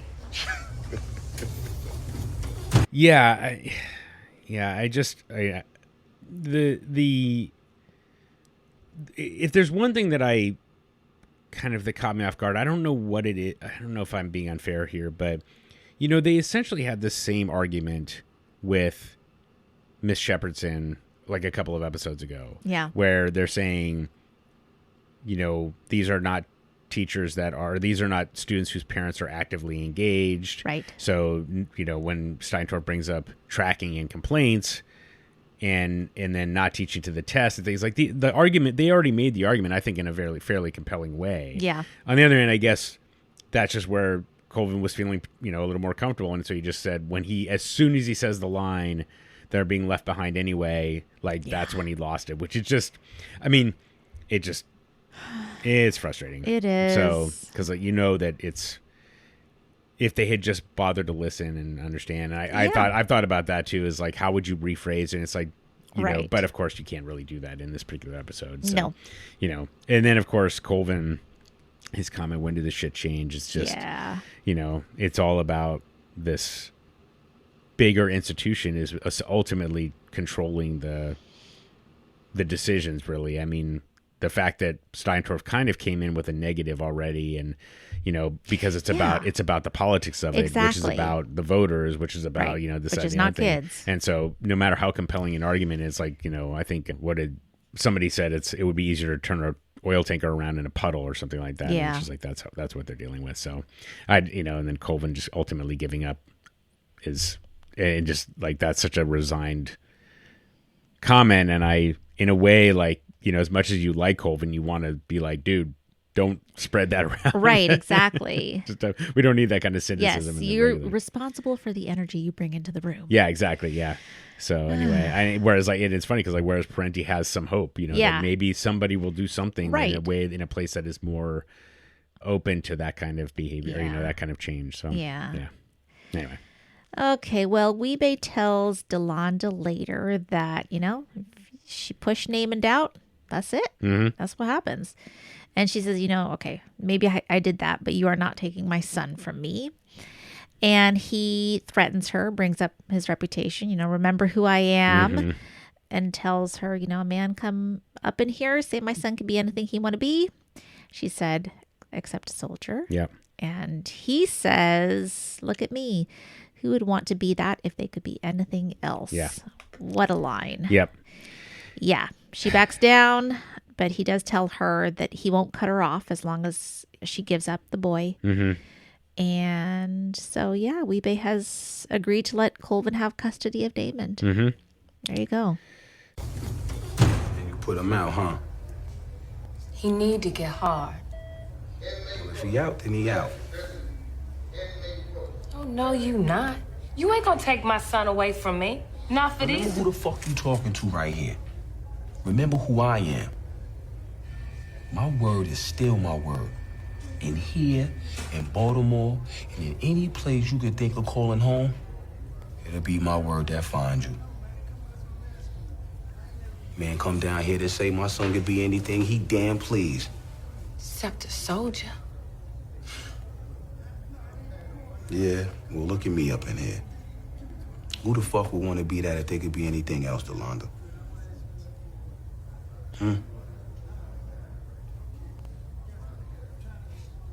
So,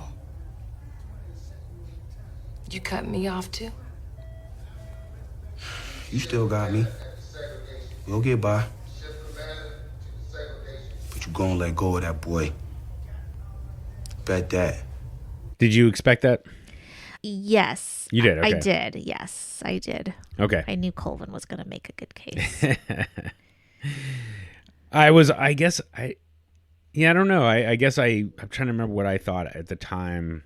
I guess I don't. I think, I'll admit here that I think I was still probably harboring some kind of dislike for Namond.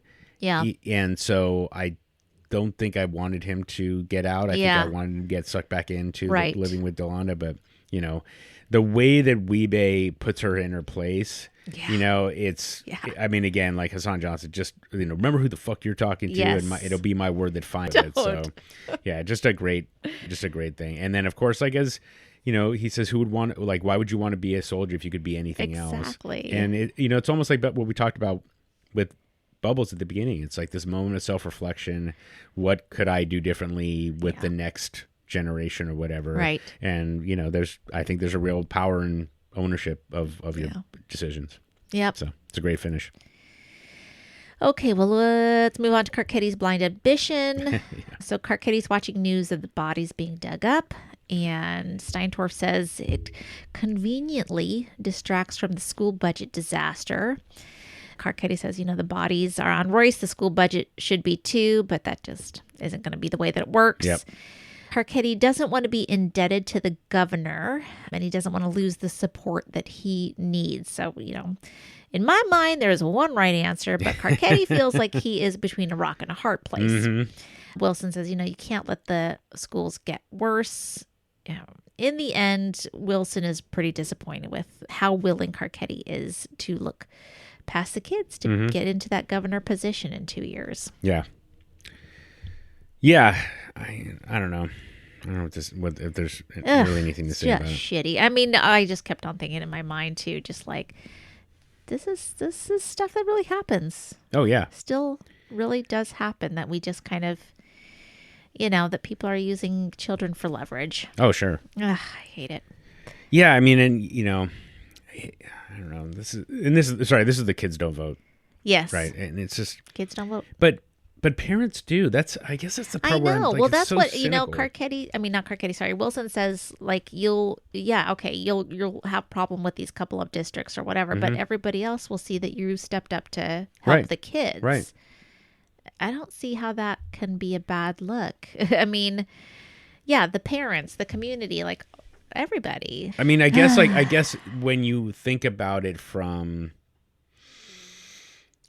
sorry, this is, I mean, I don't even know why, like, I'm defending this, but, when you have to think about it from a broader perspective of Maryland, if you're trying to be governor, Baltimore is still, you're still going to likely get enough votes out of Baltimore, kind of irrespective of this particular decision. Yeah. And you have to get the rest of the state as well. Yes. And so by kind of thinking about the broader impact and how other, counties will resent your decision to take their money, that's how he's looking at it. Yeah. So you can make the argument that if he gets to the governor's mansion and he then is able to fund the school system appropriately in 2 years, you have 2 years of suffering for.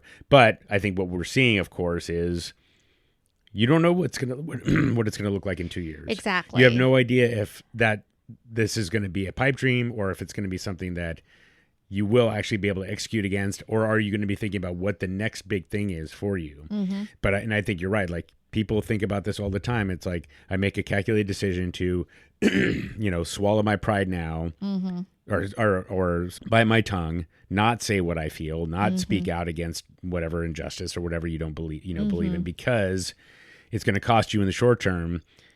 In the spirit that in the long term you'll be able to, execute what you want.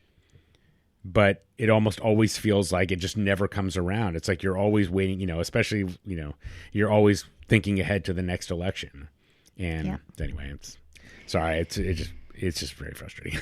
It's just so easy to sell out next generation, make it, the next generation's problem. It's so true. Yeah. Okay. At home, Carcetti is telling Jen that Wilson and Andy have been, giving him these two sides of the story of what he should do. And finally, Jen says, "Are you asking me what I think?" And she tells him she thinks he'll do the right thing. And I think that he's going to do the right thing because his wife said that. Mm-hmm. Carcetti's back in Annapolis with Wilson. They're waiting for the governor. They're sitting on the frickin' bench and just waiting like the last episode. Later, Carcetti and Wilson come back. Andy and a couple others are in the room. And Carcetti goes straight to the office. Wilson explodes. He says, "Think about that Republican ass. It's not the flesh of his political fathers." Mm-hmm. What does it mean? Well, I'm glad you asked because I actually did look it up. Okay. Now, I'm gonna share what I pulled off of the internet. Okay. But I think we should talk through it a little bit. Okay. So the phrase "not the flesh of his political fathers" implies a departure from the ideologies, methods, or legacies of preceding political leaders, suggesting a new distinct approach or a break from tradition. Okay. It highlights a shift in policy or a party alignment, often representing a generational or ideological change within a political context. Okay. Now that was AI generated, I think, pretty much. But the way I sort of thought about it is, I think that he is making decisions that are not true to the historical philosophy that he is supposedly the governor is supposedly steeped in. So I see. Okay. In the sense that, like, we want to help build a stronger society, and I'm completely reaching here, but in kind of traditional Republican ideology, it's small government. Right. Education. Now, education at the federal level is something that most the traditional Republicans have actually opposed, as I'm sure you know. Yep. But state-run education is not. Right. That's where they want the line to be drawn. Yeah. But then here is the governor essentially, what's it called? Holding for ransom this money. Yeah. He'll only give it out if Carcetti essentially supplicates himself. Right. And so that is not something that a true Republican would ever do. It's like, what's the greater good, or what's the benefit that we can do right now? Let's do it. No questions asked, that kind of thing. And the governor is like, no, there's a cost to this. And it's like, that's not how it's supposed to work. Okay. So all right. That's my read on it. I mean, is that all kind of resonate? Yeah, that makes sense. Okay. Yep. Well, I can buy that. Okay. Okay. Well, there you go. Well, Andy goes in, finds out that Carcetti left the money on the table. He says, the governor was going to make him beg for the money on his knees. And he tells Carcetti he'll do more good as governor in 2 years. Mm-hmm. All right. Later on, we see Wilson and Parker at a bar. Wilson's venting. He can't believe that Carcetti left the money on the table.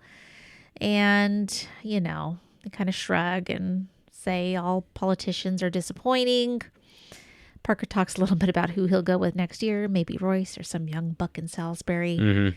So it's just kind of interesting that this campaign manager sort of side of things and how, their disillusionment with these people that they've helped to get into office. Mm-hmm. Yeah.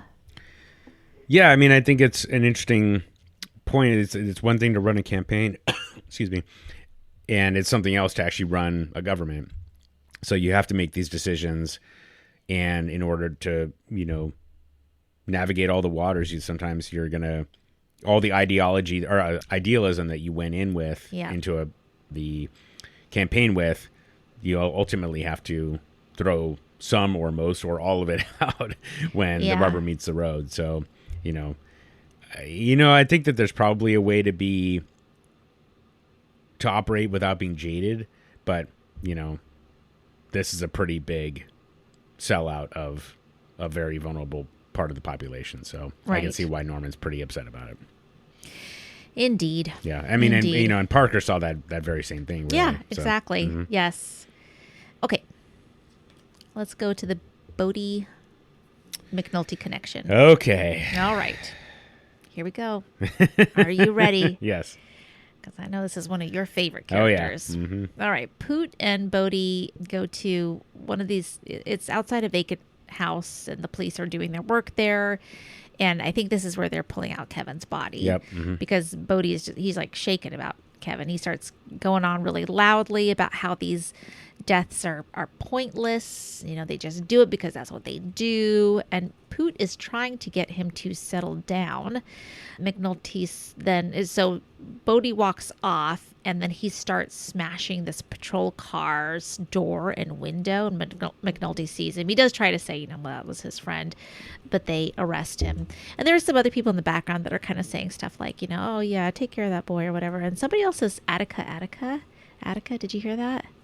Oh, no, I don't think I did. Yeah, so it's a chant that is ad-libbed by Al Pacino in the 1975 film Dog Day Afternoon to protest police brutality. Okay. And it refers to the 1971 Attica Correctional Facility prison riot in New York. Oh, interesting. Yeah, I only caught the Attica because, I always watch it with the closed captioning on. Mm-hmm. So I thought that was interesting. Mm-hmm. You heard it was Lil Kevin? I seen one of the police step out the household with his necklace. It's Kevin up in there, yo. This motherfucker be killing niggas just to do it. You see? Nigga kill motherfuckers just cause he can. Not cause they snitching. Not cause it's business. But cause this shit just come natural to him. Yo, Bodie, man. Man, Lil Kevin is gone. This nigga don't feel nothing. And all them motherfuckers in them row houses, nobody mean a fucking thing to him. I think you need to calm the fuck down. Fuck Marlo, man. Fuck him. And anybody that think it's all right to do people this way. You hear me? Fuck all y'all motherfuckers. Fuck off me, man. That's his friend in the bag. Okay, McNulty visits Perlman at the school. So this is kind of what I was talking about before.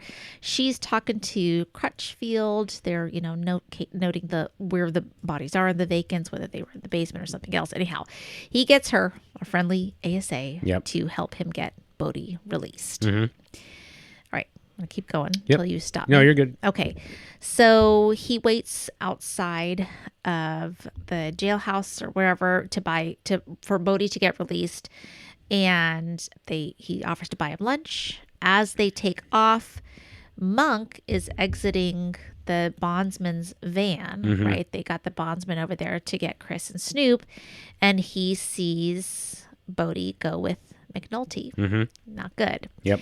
McNulty takes Bodie to the Arboretum. It's nice. Bodie says as much. But he also says that he's no snitch. He said he's never talked to a cop. He's never messed up a cat. He's never done anything that he wasn't supposed to do. He's always done everything that he was supposed to do. But, he's kind of like, what does it matter? What did my loyalty do for me? Right? So he just admits to being fed up with Marlo, that the game is rigged. He brings up the chessboard, those guys on the chessboard. McNulty says, oh, pawns, yeah. He says, I'm not going to snitch on my boys. Don't ask me to snitch on my boys. But something has to happen, and he'll do what he gotta. Mm-hmm. And the scene finishes up with McNulty calling him a soldier. Yep.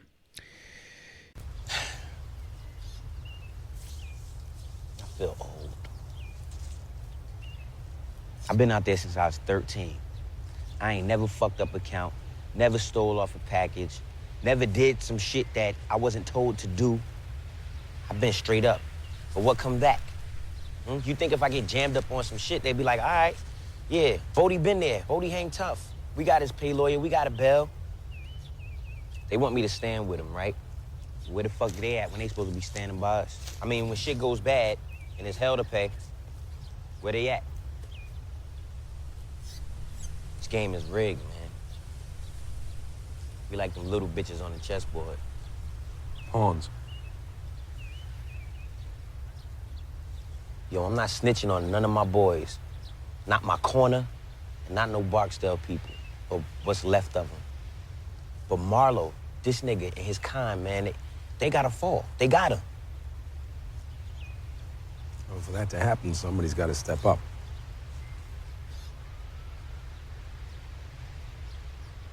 I do what I gotta. I don't give a fuck. Just don't ask me to live on my fucking knees, you know?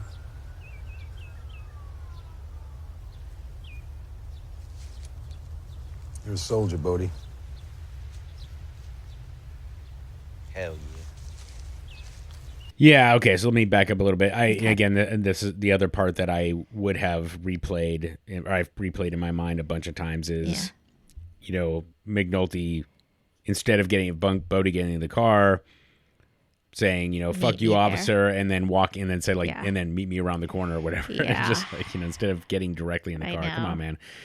So many things. And then, so David Simon talked about, so this is at the Soburn Arboretum, which is right near Pimlico in Baltimore. He stole this, David Simon said he stole this idea from actual police work where they would take kids to essentially outside of their normal inner city, and how they took a kid like out to the bay, and they had never really seen the water like that. Wow. And they said it was almost unnerving, and they had and they got like super nervous. Oh, really? And there was like, you know, it's a lot more dangerous in West Baltimore, and the kid said like, well, I know West Baltimore. Oh, so taking him to this place, and that even though it's in the city that he had never been before is, you know, kind of interesting.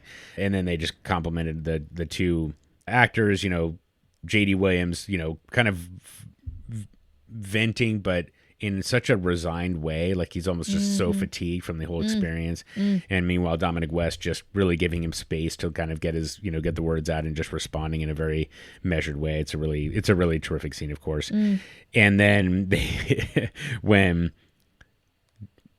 McNulty says, "You're a soldier, Bodie," and Bodie says, "Hell yeah." David Simon said on the commentary, "If you didn't know Bodie was doomed at that moment, you haven't been watching The Wire." And even though I saw the commentary after knowing what happens to Bodie in this episode, I was still like, oh, come on, David, you don't really mean that. Like, I still, like, that's how much I was hoping that somehow something else would happen. But it just, I was like, it just never, I honestly thought, and I think that's part of why, on top of just I love Bodie as a character, it hurts so much because it really felt like there was an opportunity for Bodie to actually make an impact in some kind of positive way against Marlo. Yeah. So anyway, it's just, you know, obviously you're just being set up here. Yep. Okay. You are being set up. All right. Because what happens is that Monk reports Bodie's meeting with McNulty. Marlo says, well, we can't have anybody snitching on us given what's going on with all these bodies being discovered.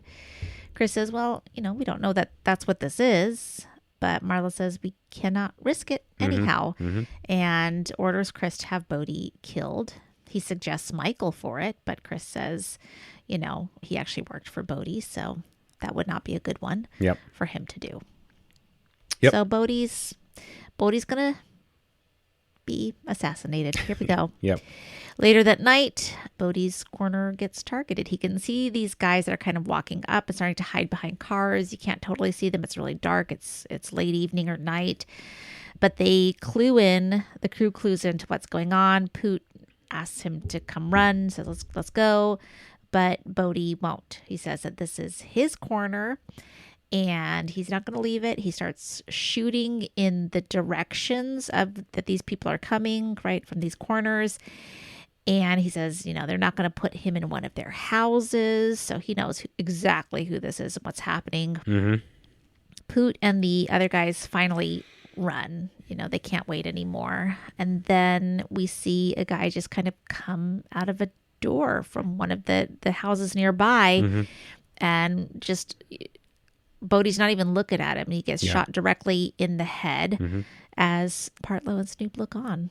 It is just the most unceremonious death, like just right there, boom, down. You see his like hood and blood, but that's it. Yeah. And then I texted you and I was like, what Yeah.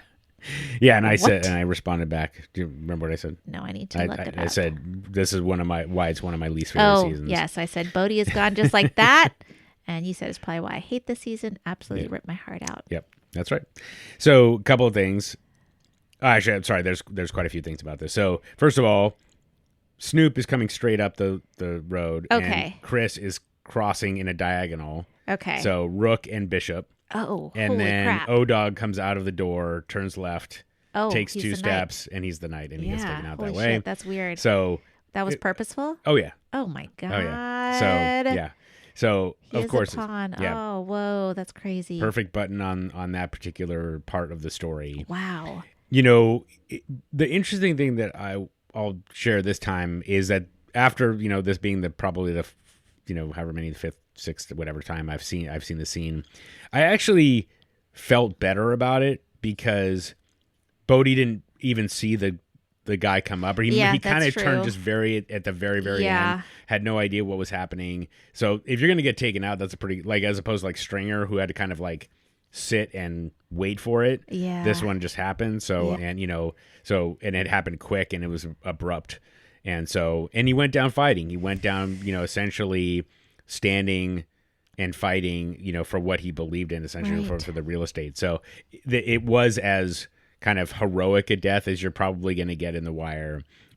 So I appreciated that as well. Yeah. But there's a fair bit on all the pieces matter about this, so I'm going to go into that. Okay. So David Simon, apparently they were, during the season, J.D. Williams would be sitting with a lot of the kids, and just having lunch, and he said he was kind of like the team mom, and he was just kind of speculating. He didn't know at the time, but he was kind of speculating that I think probably Bodie might end up dying. Really? So he saw it coming. Okay. David Simon then talked to him and said, "Okay, so you've seen it coming, but you can't telegraph it."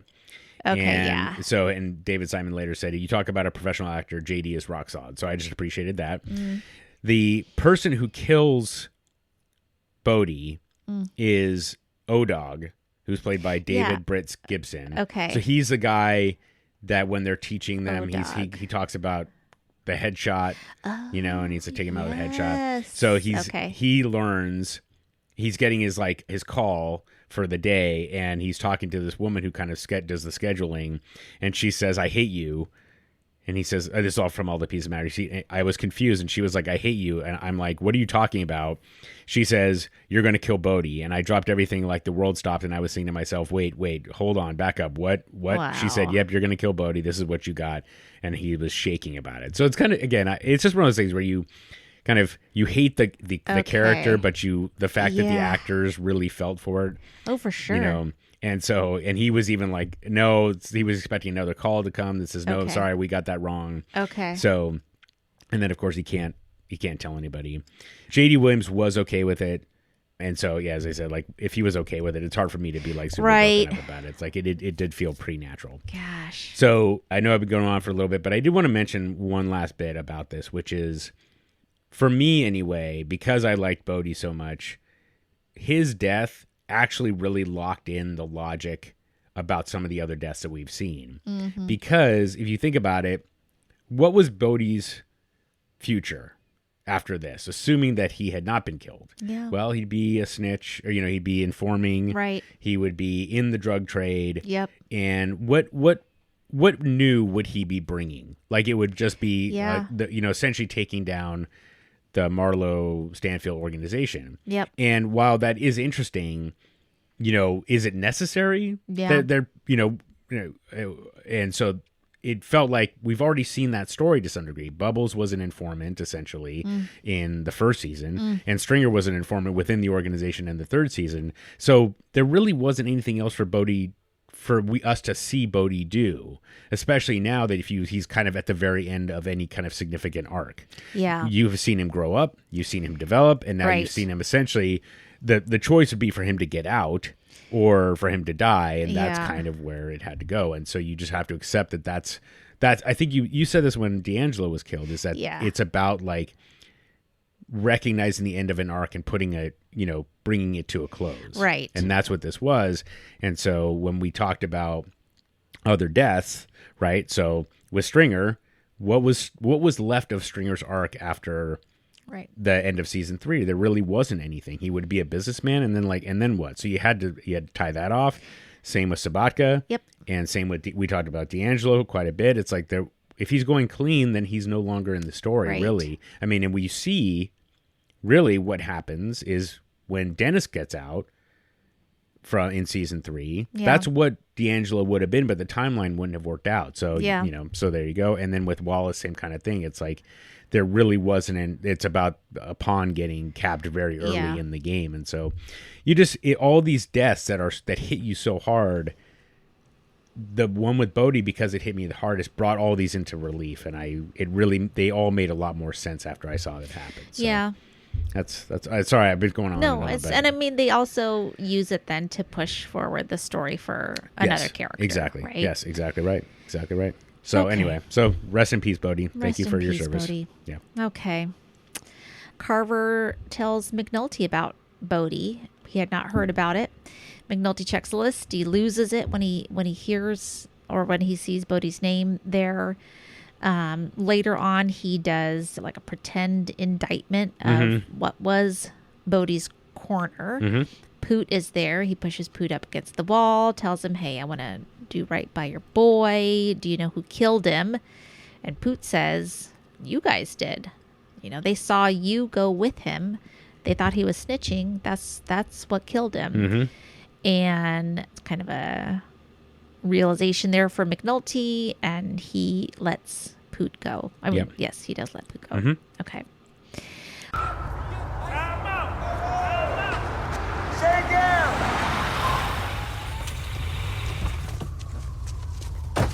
Corner's indicted. Go on, get. Except you, motherfucker. On the wall. Sorry about Bodie. I ain't jacking you up. I'm trying to do right for your boy. Who dropped him? Y'all did. They took him out because he was talking to y'all. Word is they seen him with the police down at Central Bookie. So cuff me or kick my ass off this corner before you do me the same. Later on, he talks it out with Beatty. You know, they're laying in bed, being all cute. And he tells her he wants to get back into major crimes. You know, now they've got Daniels. Daniels has suction now, so things could be different. You know, he feels like he owes it to Bodie after what happened to him, and says that he thinks it'll be different this time, and that he's better now. He says he doesn't want to be Jimmy Busballs, that being that person almost killed him. And then they make out and probably have sex. Gross. Morning sex. Gross. So gross. Anyways, later he's with Daniels. Daniels asks him if he's sure, and he says he thinks he can keep himself away from himself. And so Daniels agrees to the transfer. Yep. Okay. Are you sure? I'm not asking because I can't use you. I'm asking for your sake. I think I can do this and keep myself away from myself. If that makes any sense.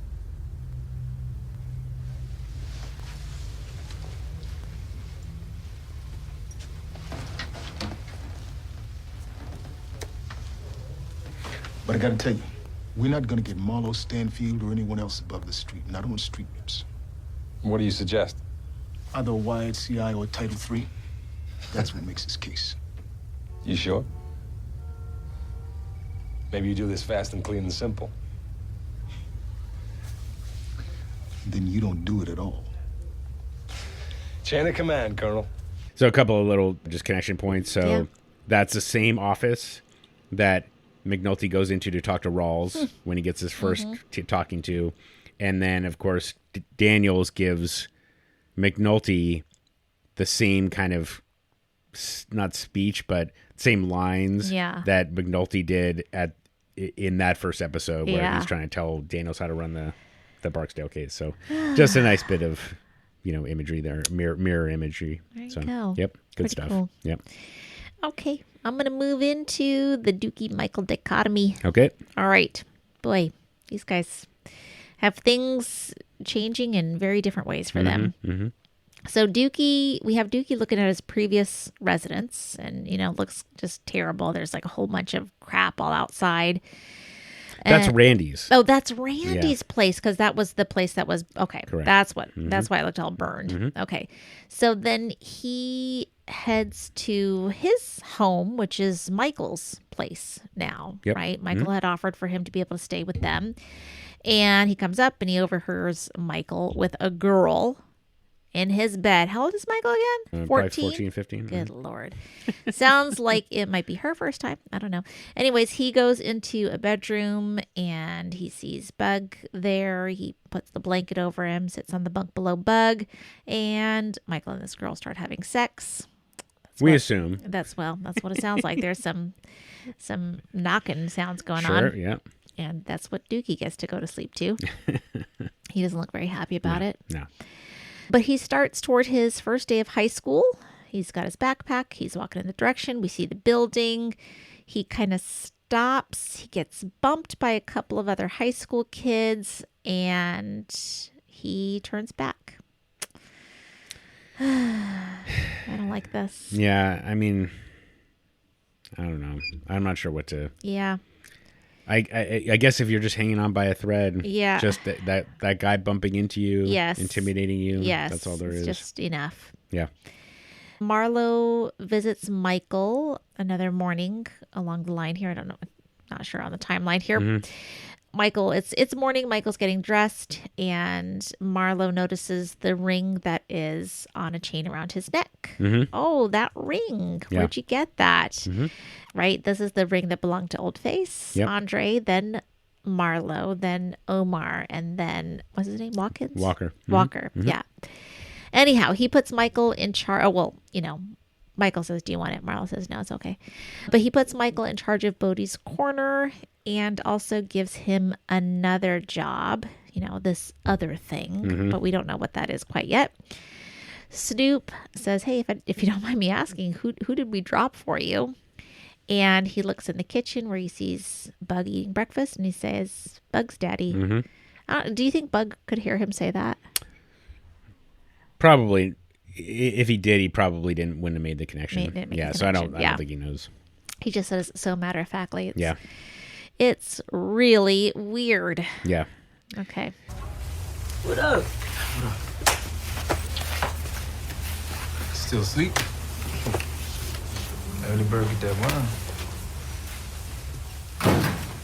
How you liking the crib? Fine, thanks. Must feel good to be on your own. Yo, where you get that ring from? Took it from a nigga.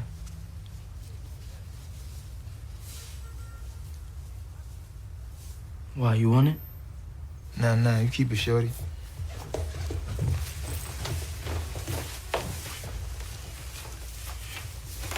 I'll go get Bug ready for school. You ready to put in work? Two things then. First, we're gonna give you the corner up on pacing. Used to be Bodie's old corner, now it's yours. Crew that up, run that shit. And you get the points on that shop. Then we got this other thing. Yo, if I ain't stepping on nothing, who was that we dropped for you, yo?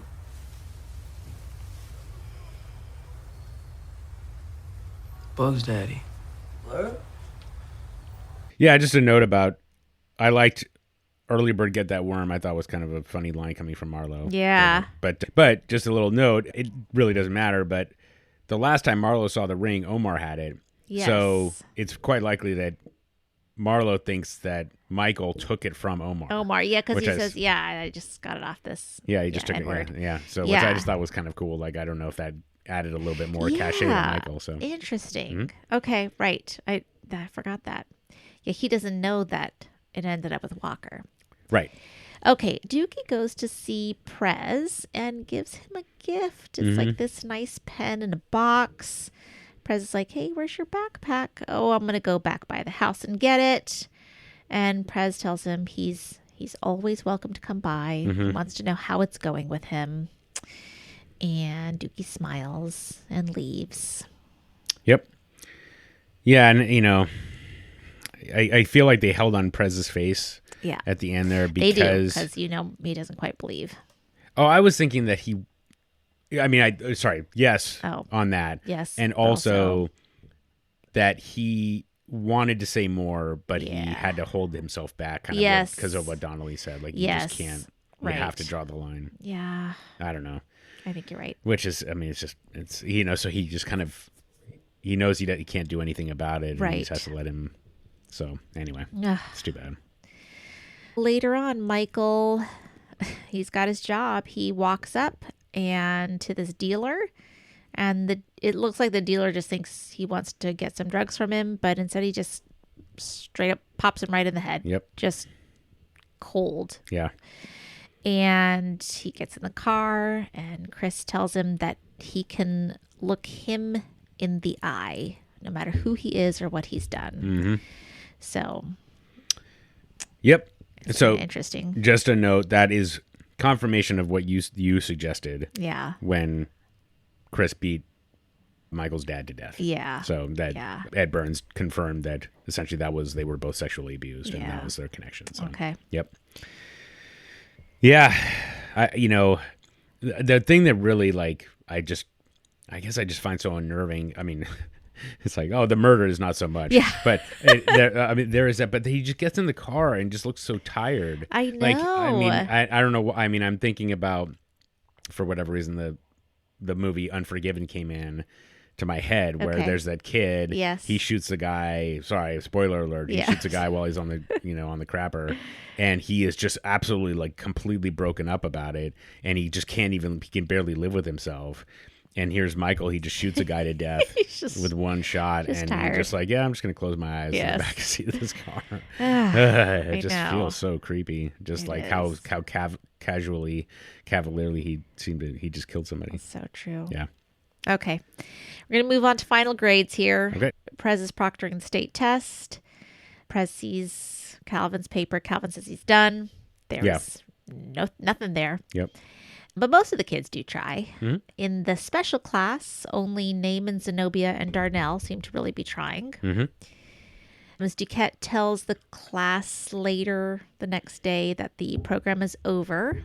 They were not successful in getting the program to continue. Most of them are happy. Zenobia is not.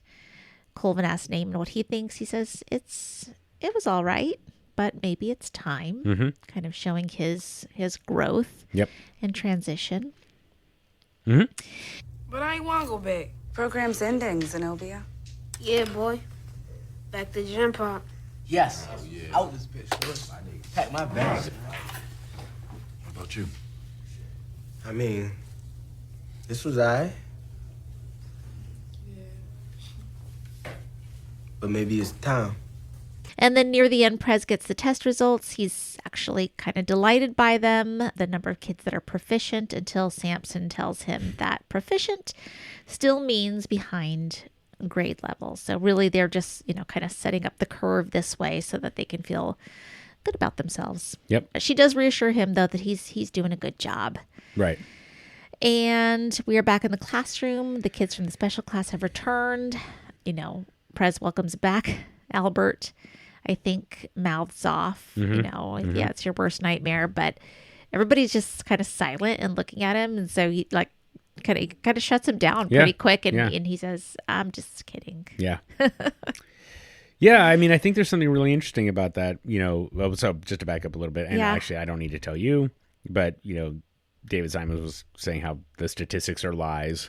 And if you just decide to redefine what the truth is, then anything can be a success. Right. So they're redefining failure as success. But I also at the same time feel like, I don't know, I guess defining something as failure as opposed to a starting point, that's how I would kind of look at it. Is like, are you seeing growth in the right direction?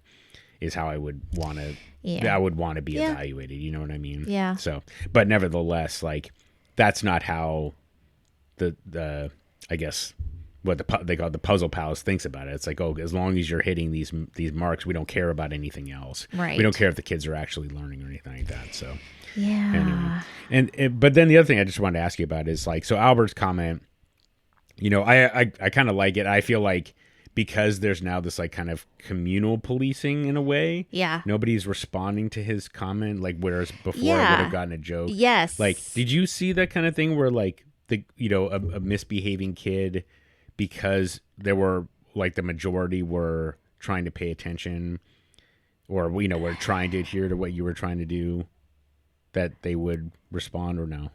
No. I wish. No. Usually there were enough people that wanted to, joke along with them or honor the joker that, there was not enough. Okay. Of like the whole class being like, I guess there would be sometimes like giving a test and somebody be talking and other people be focusing and concentrating. They'd be like, shut up, like knock it off. Yeah. But I wouldn't really have to do much reinforcement for that. But, okay. Interesting. But most of the time I would say, nah. Okay. Well, Prez doesn't respond, so at least if he's got that going for him, right? He doesn't get Albert doesn't get what he was, any kind of response, which is what he was hoping for. Yes. So that's enough to shut him down. So. Yes. Anyway, I don't know. I actually kind of liked it. Like I felt like Albert kind of was contrite, and therefore he kind of learned. So even though he wasn't kind of they didn't specify him as one of the people that had responded well. Although I guess they kind of did in that, right? They were saying he was doing real good. So. Yes. I agree. So, okay. They were pointing out his growth. Yeah. Okay, so that's it for that. So let's get into the closing montage. Mm-hmm. Okay, so we've got some music playing. You'll tell us about the music in a bit here. Mm-hmm. We have Weebay handing Namond over to Colvin. He could tell that he's kind of talking to him and explaining the situation, and the two of them hug. And then as Weebay is walked away, I like the way that Namond and Colvin are standing together. Yeah. Kind of on the same side of things. McNulty returns to Major Crimes. They're happy to have him back there. They welcome him. He goes and looks at the board. We have I think that there's a picture of Michael and Correct. it says unknown. Mm-hmm. And then to Marlowe. Mm-hmm.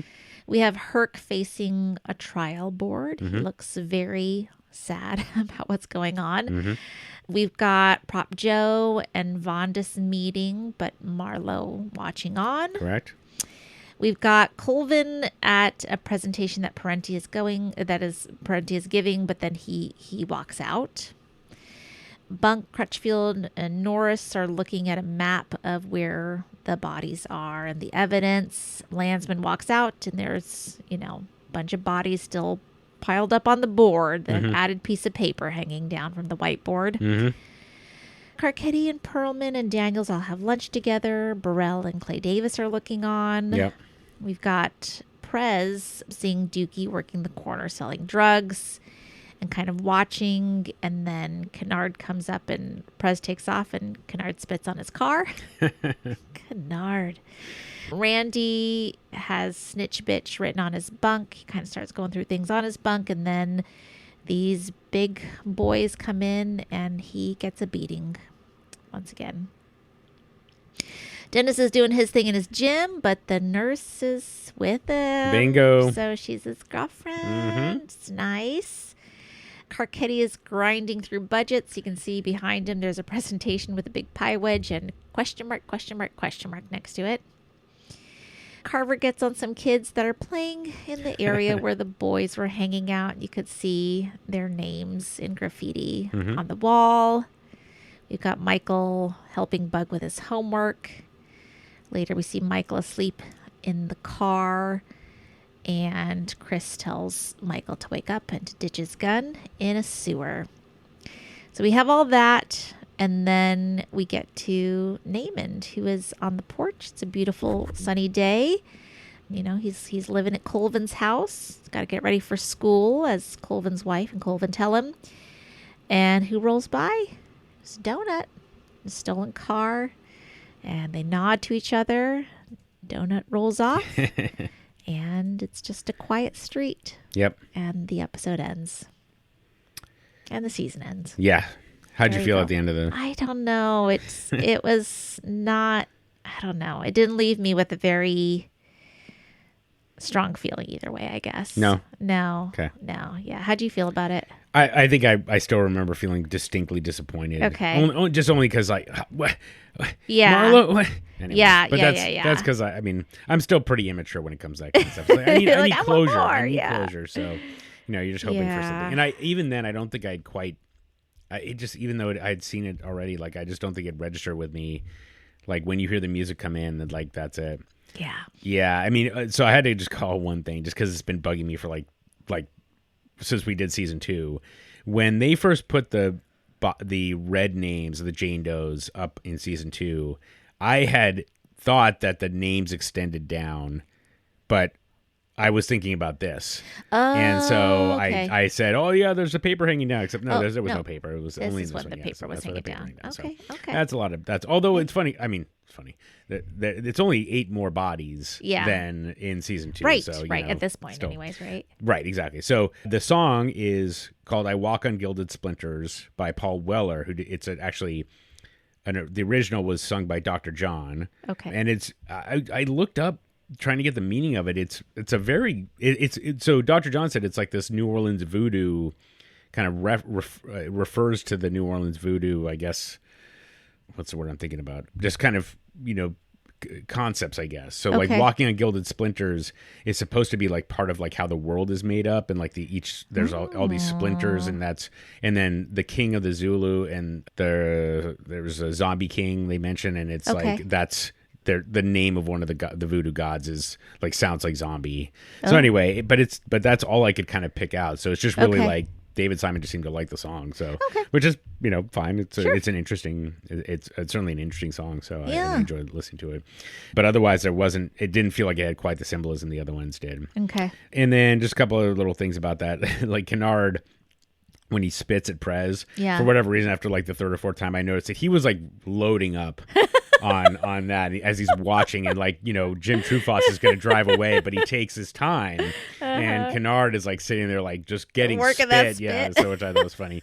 David Simon said that he told Kennard, the actor, here are your lines, but you're not allowed to talk this way in real life. So just it's kind of funny. He tried to rein it in.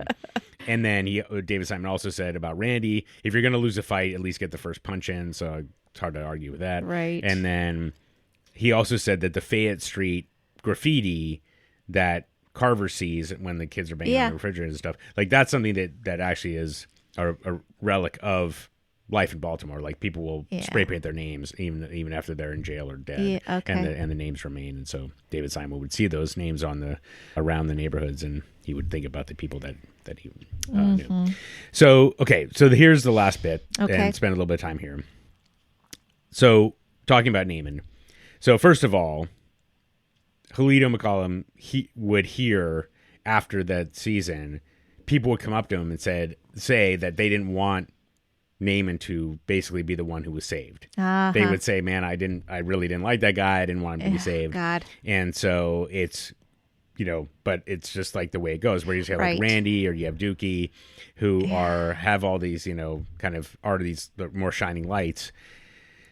And I mean, the irony being for Randy in particular is that when he gets pressed by Donnelly or by the police or whatever, he doesn't know how to respond because he's just this genuinely good kid, and he doesn't, when he's put in a bad situation, he doesn't know what to do, and he responds poorly, and of course that leads to all these other things. Yeah. So that was kind of an interesting thing. And then but Ed Burns talks about, or actually, sorry, let me just finish that. So Maestro, who plays Randy, says, "That's life. I think that's really what it is. I know this might sound really bleak, but that's the way I kind of view life, is that nobody really just gets out just because they're a good person. Yet there's all these things you have to work towards.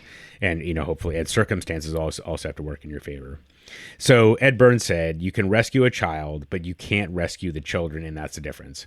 Opportunity is a much better word than hope. If a child sees the opportunity," and I think this is why when Namond said that shit they teach be deadly, I think this is what you said, and I think you were right, which is when they teach the regular class, it teaches you kind of that there's hope. If I do this, then I will be rewarded with this. Right. And there's this hope. Yeah. And that can be deadly. Yeah, exactly. And so, anyway, to continue what Ed Burns said, if a child sees the opportunity and you can direct the child toward the opportunity, then the kid's okay. Hope is like a dream. That's what I used to say to my kids. Don't believe in hope, believe in yourself. You got to put the energy in to get the energy out. Hope is just like something that the fairy godmother is going to come down and sprinkle on you. That's not the way it is for these kids. You got to work for it, and then it'll come to you because you opened yourself up. So that's what Namond did. But it just goes to show that, you know, what Namond exemplifies is one person with a lot of wherewithal to reach down and bond with a child and see their potential. Yeah. And really put in so much effort. I mean, think about how many obstacles Bunny Colvin went through. Oh, for sure. And yet he powered through all those things to you know, extract Namond from what was a really difficult situation. Yep. You know, and obviously if he had connected with Randy, if he had connected with Dukie, and possibly even Michael, all of them would have probably responded in a similar way. And I mean, you saw that actually, right? Because with Randy and Miss Anna, like Randy was responding. So, yes, he was. You know, and so, you know, it's just it just reminds me that there's so many circumstances at play, particularly with these vulnerable children, and, you know, where they end up. You know, it's easy to assign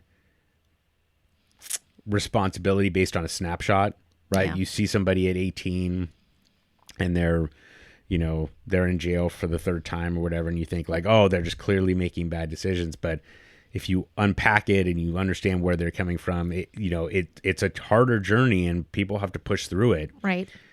But you might see where the kind of the twists and turns, how they arrived where they arrived. Right. And that's what I think is so powerful about the season, is that you had all four kids and they end up in these very disparate situations only because the circumstances kind of pushed them in there, and they, you know, only one really had any kind of support to get them out. Yep. And, or just to persevere and, you know, be in a good place by the very end. Exactly. And they only have so much agency because they're kids. Yeah, exactly. I mean, kids. Yeah. So that was my little thing. I don't know, Ben. You know, I think we probably talked about this before, but like, was that something that you saw where you would see like the circumstances surrounding and?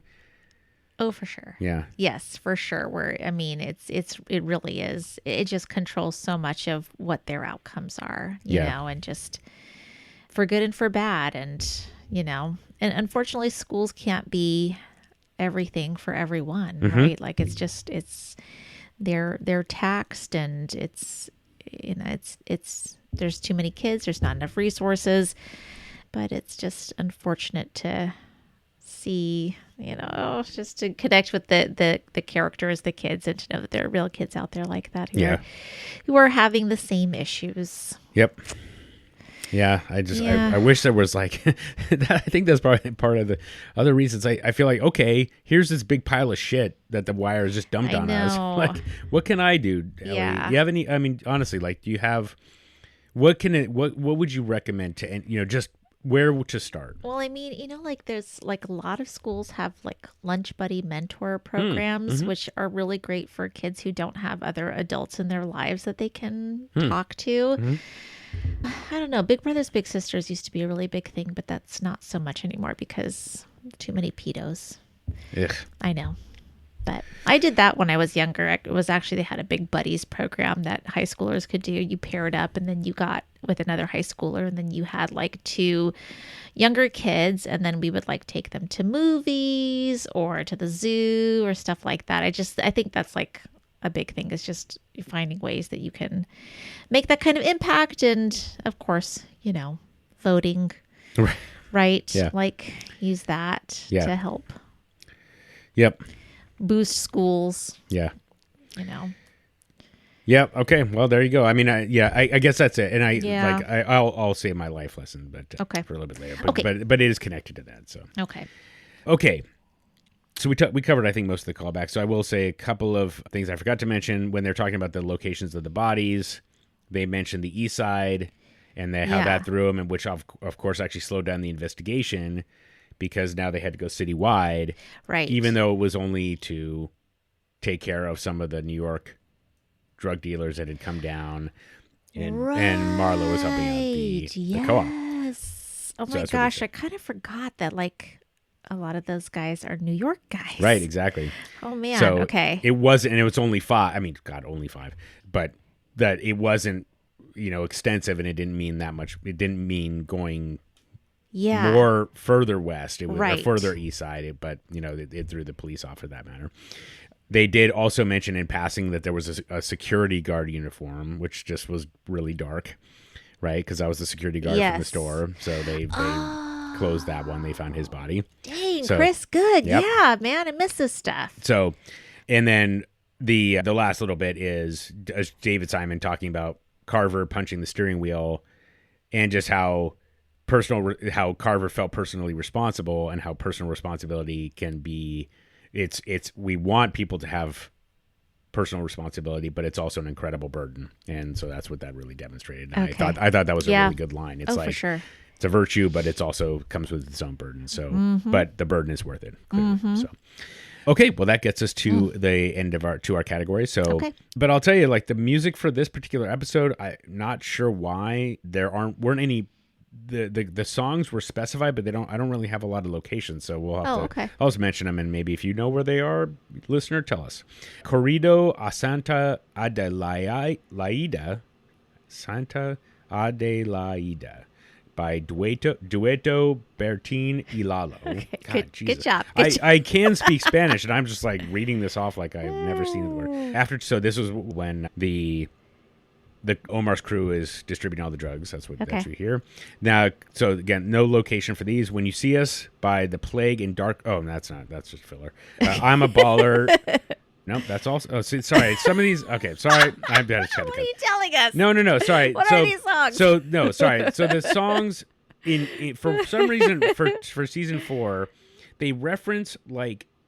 I'm trying to think of the word. It's like it's not by a proper artist. It's like a studio that makes a bunch of like background music. Okay. So I don't know how they found these songs. So anyway, I'll just skip ahead. Okay. Sorry, this is just awful. I'm completely following my face in the last episode. Love and Happiness by Al Green is when they're at the bar. Okay. And then finally, The Life, The Hood, The Streets, The Life, The Hood, The Streets by Molly Man is at the end when Chris approaches with in the SUV. Okay. The storm drain. So that's the last one. So The Life, The Hood, The Streets, that fits. And Love and Happiness is when they're at the bar. Which bar am I thinking of? I don't know. It's when they are the one at the very end where Norman Wilson and that's Parker it. Yes, I'm sorry. Yes, very good. Okay. Yeah. So that feels more ironic than it is. Yeah, I agree. Okay, and then Ellie, I owe you an apology. I was unfortunately during this part of this, I was distracted by trying to track down the foster system woman. Her name, but I couldn't find it. I was looking. I was like, "What was her name?" I don't even know what her name was. I'm sure she had a name tag on it. Oh, she probably did. She was my killer cameo. Oh yeah. But otherwise, I didn't really have anybody. I don't directly. either. I was thinking about that and kind of looking through my notes, and I just don't have anybody else either. I mean, the only other one that actually stands out at all. Oh, actually, sorry, the nurse. This is her only episode. Oh, we don't see her in the next season. No. So what? Damn. I mean, Dennis is still dead. All right, well, then she did great. She is. Yeah, she is. I kind of thought that we would see her somewhere, but all right. I'm glad I remember that, because I was going to say the guy, his next door neighbor. Yeah. I thought he was funny, but he only had like, he only had one line. That was the only literally. line. Also, sorry, I love Dennis's line. What about my man over there? He's got HBO. So good job to the nurse who, I don't have her name either, but I was so fixated on the foster system woman. She's great, and it's just like, God. Yes, she is. Oh, and before I forget, so there was a discussion about whether Carver could step in to be Randy's foster parent, and there was some discussion on the subreddit that no, they would allow it. He's a police officer, and he could, essentially just they would be like, oh, you want to take him? Go right ahead. So that part, now look, this is 20 years ago, so it's possible that was back then. They were, had different rules or whatever. But anyway, I nevertheless, like it. That broader point still is like, people don't get out without a lot of things going right, and so if Carver also had saved Randy, then it kind of would have dulled the impact of Namond getting out. So Yeah. You have to unfortunately have that sad ending. So anyway, so there was that. But I thought the foster system lady was very good as well. Okay, so that gets us to the life lessons. And weirdly, I actually struggled with this one. Okay. Did you have anything off the top of your head? I do. I okay. just was thinking, like, when I'm thinking about the Stanfield organization, it's like when your people think your decisions are arbitrary and capricious, number one, they don't respect you. And number two, they start to buck. Mm-hmm. Right. And so, like, it's like, even in teaching, this is, you got to let people know what your objectives and goals for the lesson are, right? Otherwise, like, what the hell is everybody doing, and why are they doing it? Yeah. So just, we're starting to see this for the Stanfield organization, like Bodie had enough, and it cost him his life, but I hope that there's some kind of a trickle effect because of that. So just like, you can't be arbitrary and capricious with your decisions. People need to know that you stand for something. A man got to have a code, that if you do what you're supposed to do, that you will be rewarded for that, right? Or respected or whatever. So, yeah.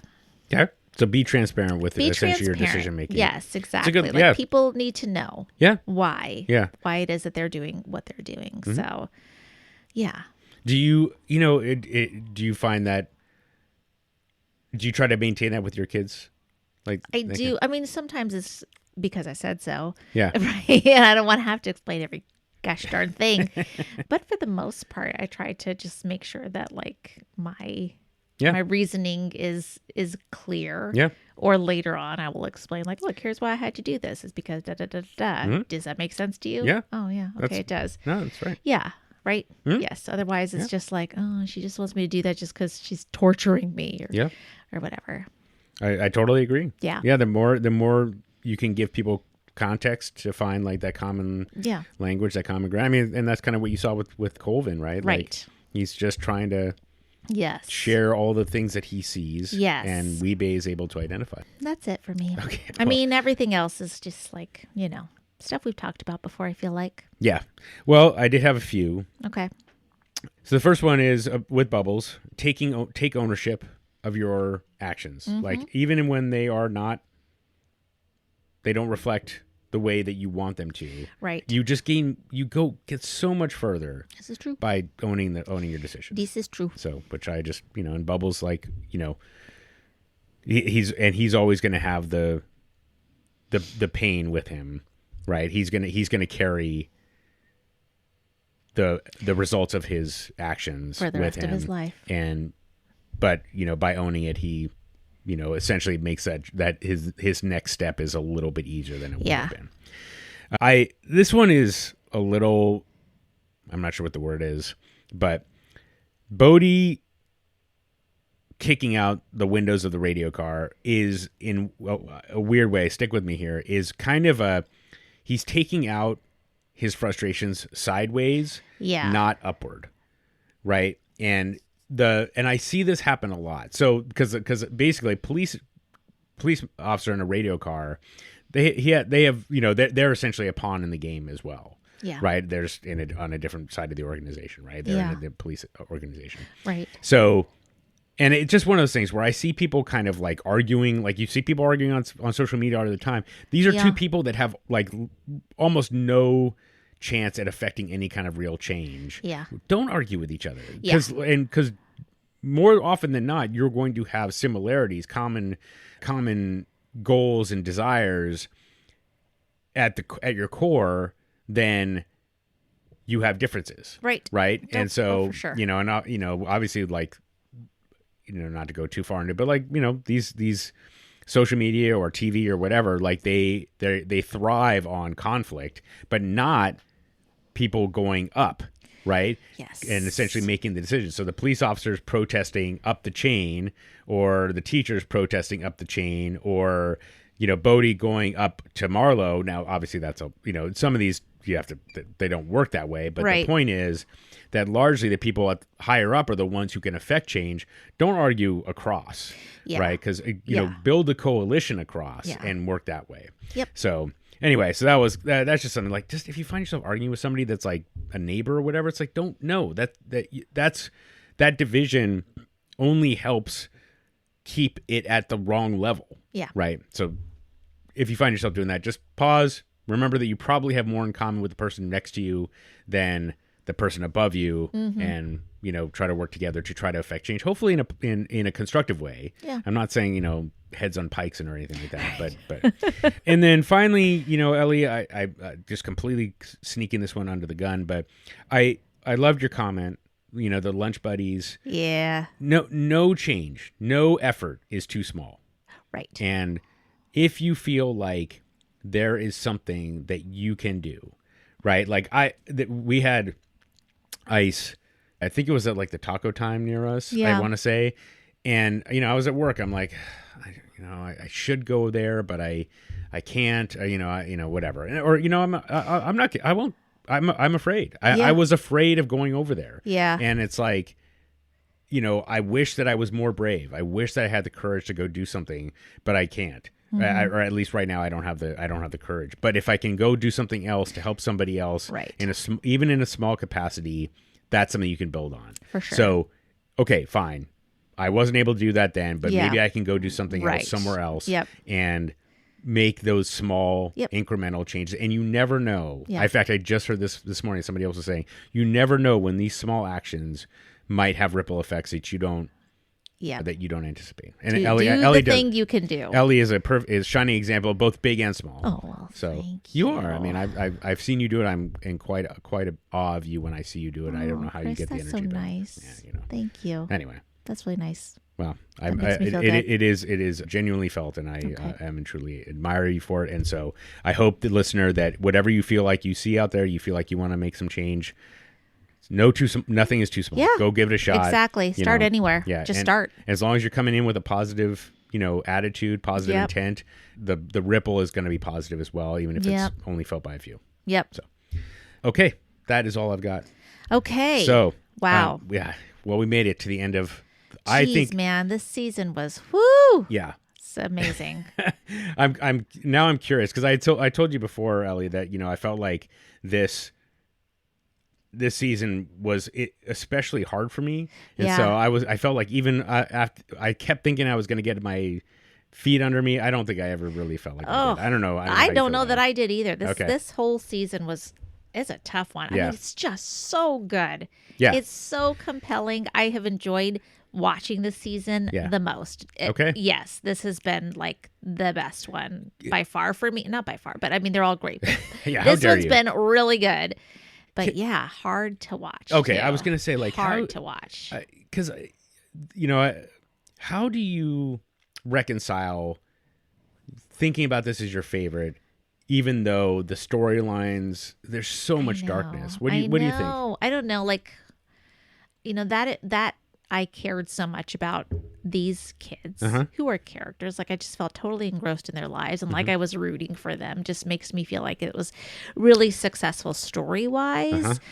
And I don't know too. I mean, it's like sometimes when you bear witness, then you feel a sense of accomplishment afterwards. Like I did that. I looked at that. I reconciled with myself what that is like. And then I don't know, there's like okay, I know I can do that. Like, I don't know. Like you moved the needle for yourself somehow. And there's like this feeling of accomplishment afterwards. I mean, I know it's just entertainment, but still it's eye-opening entertainment. It does make you think about your own privilege and Okay. That's what I think. Very well said. Yeah. Okay. Yeah. I mean, sometimes even when I watch I haven't watched The Sinners yet. Have you watched Sinners yet? Yeah. Like I know that I need to watch that and it's going to be really hard to watch, but it's also going to be like really good. And I'm going to be just in this place where it's like, oh my God, that was so hard to watch, but that was so amazing. Yeah. At least from everything everybody tells me. Okay. And the Oscar nominations. Yeah, exactly. Well, that too, yeah. Oh, believe me, I'm going to go hard after the award shows. But nevertheless, I think your point is absolutely right on the money. Yeah. This one felt like it wasn't until you said so, but this one, you really feel like there's a connection because most of us know people with our kids in school, right? And because you see essentially a reflection of what might be going on in your own neighborhood, it can really lives in your day to day. Yeah. That's a great point. Being witness is really fascinating. Yes. Yeah. Okay. Well said. Thank you for bringing clarity to that. 'Cause that's great. My pleasure. So, okay. Well, friends, that brings us to the end of season 4. So I'm not going to make Ellie make any predictions, but we are going to take a little break. I know that I was not as regular with the editing and putting out the publishing the episodes. So thank you for being patient. That might have been my subconscious as well, not wanting to deal with it. But so you have to deal with that. I've got. It was the holidays, Chris. I've got appointments set up with my shrink. Don't worry, we're gonna work through this whole thing. But nevertheless, we're gonna take a week off, and then we'll come back, and we'll be back with season 5, episode 1. More with less. Ooh, okay. So. Oh, I can't wait. Okay. Well, thank you, Ellie, as always, for a terrific episode, terrific season. You're the best. Thanks, Chris. I love it. Okay, and we will see you all soon. Okay, bye, everybody. The Wired and Rewired podcast is Ellie Peterson and me, Chris Aronchek. Our theme song is Nice Vibes by Neon Beach.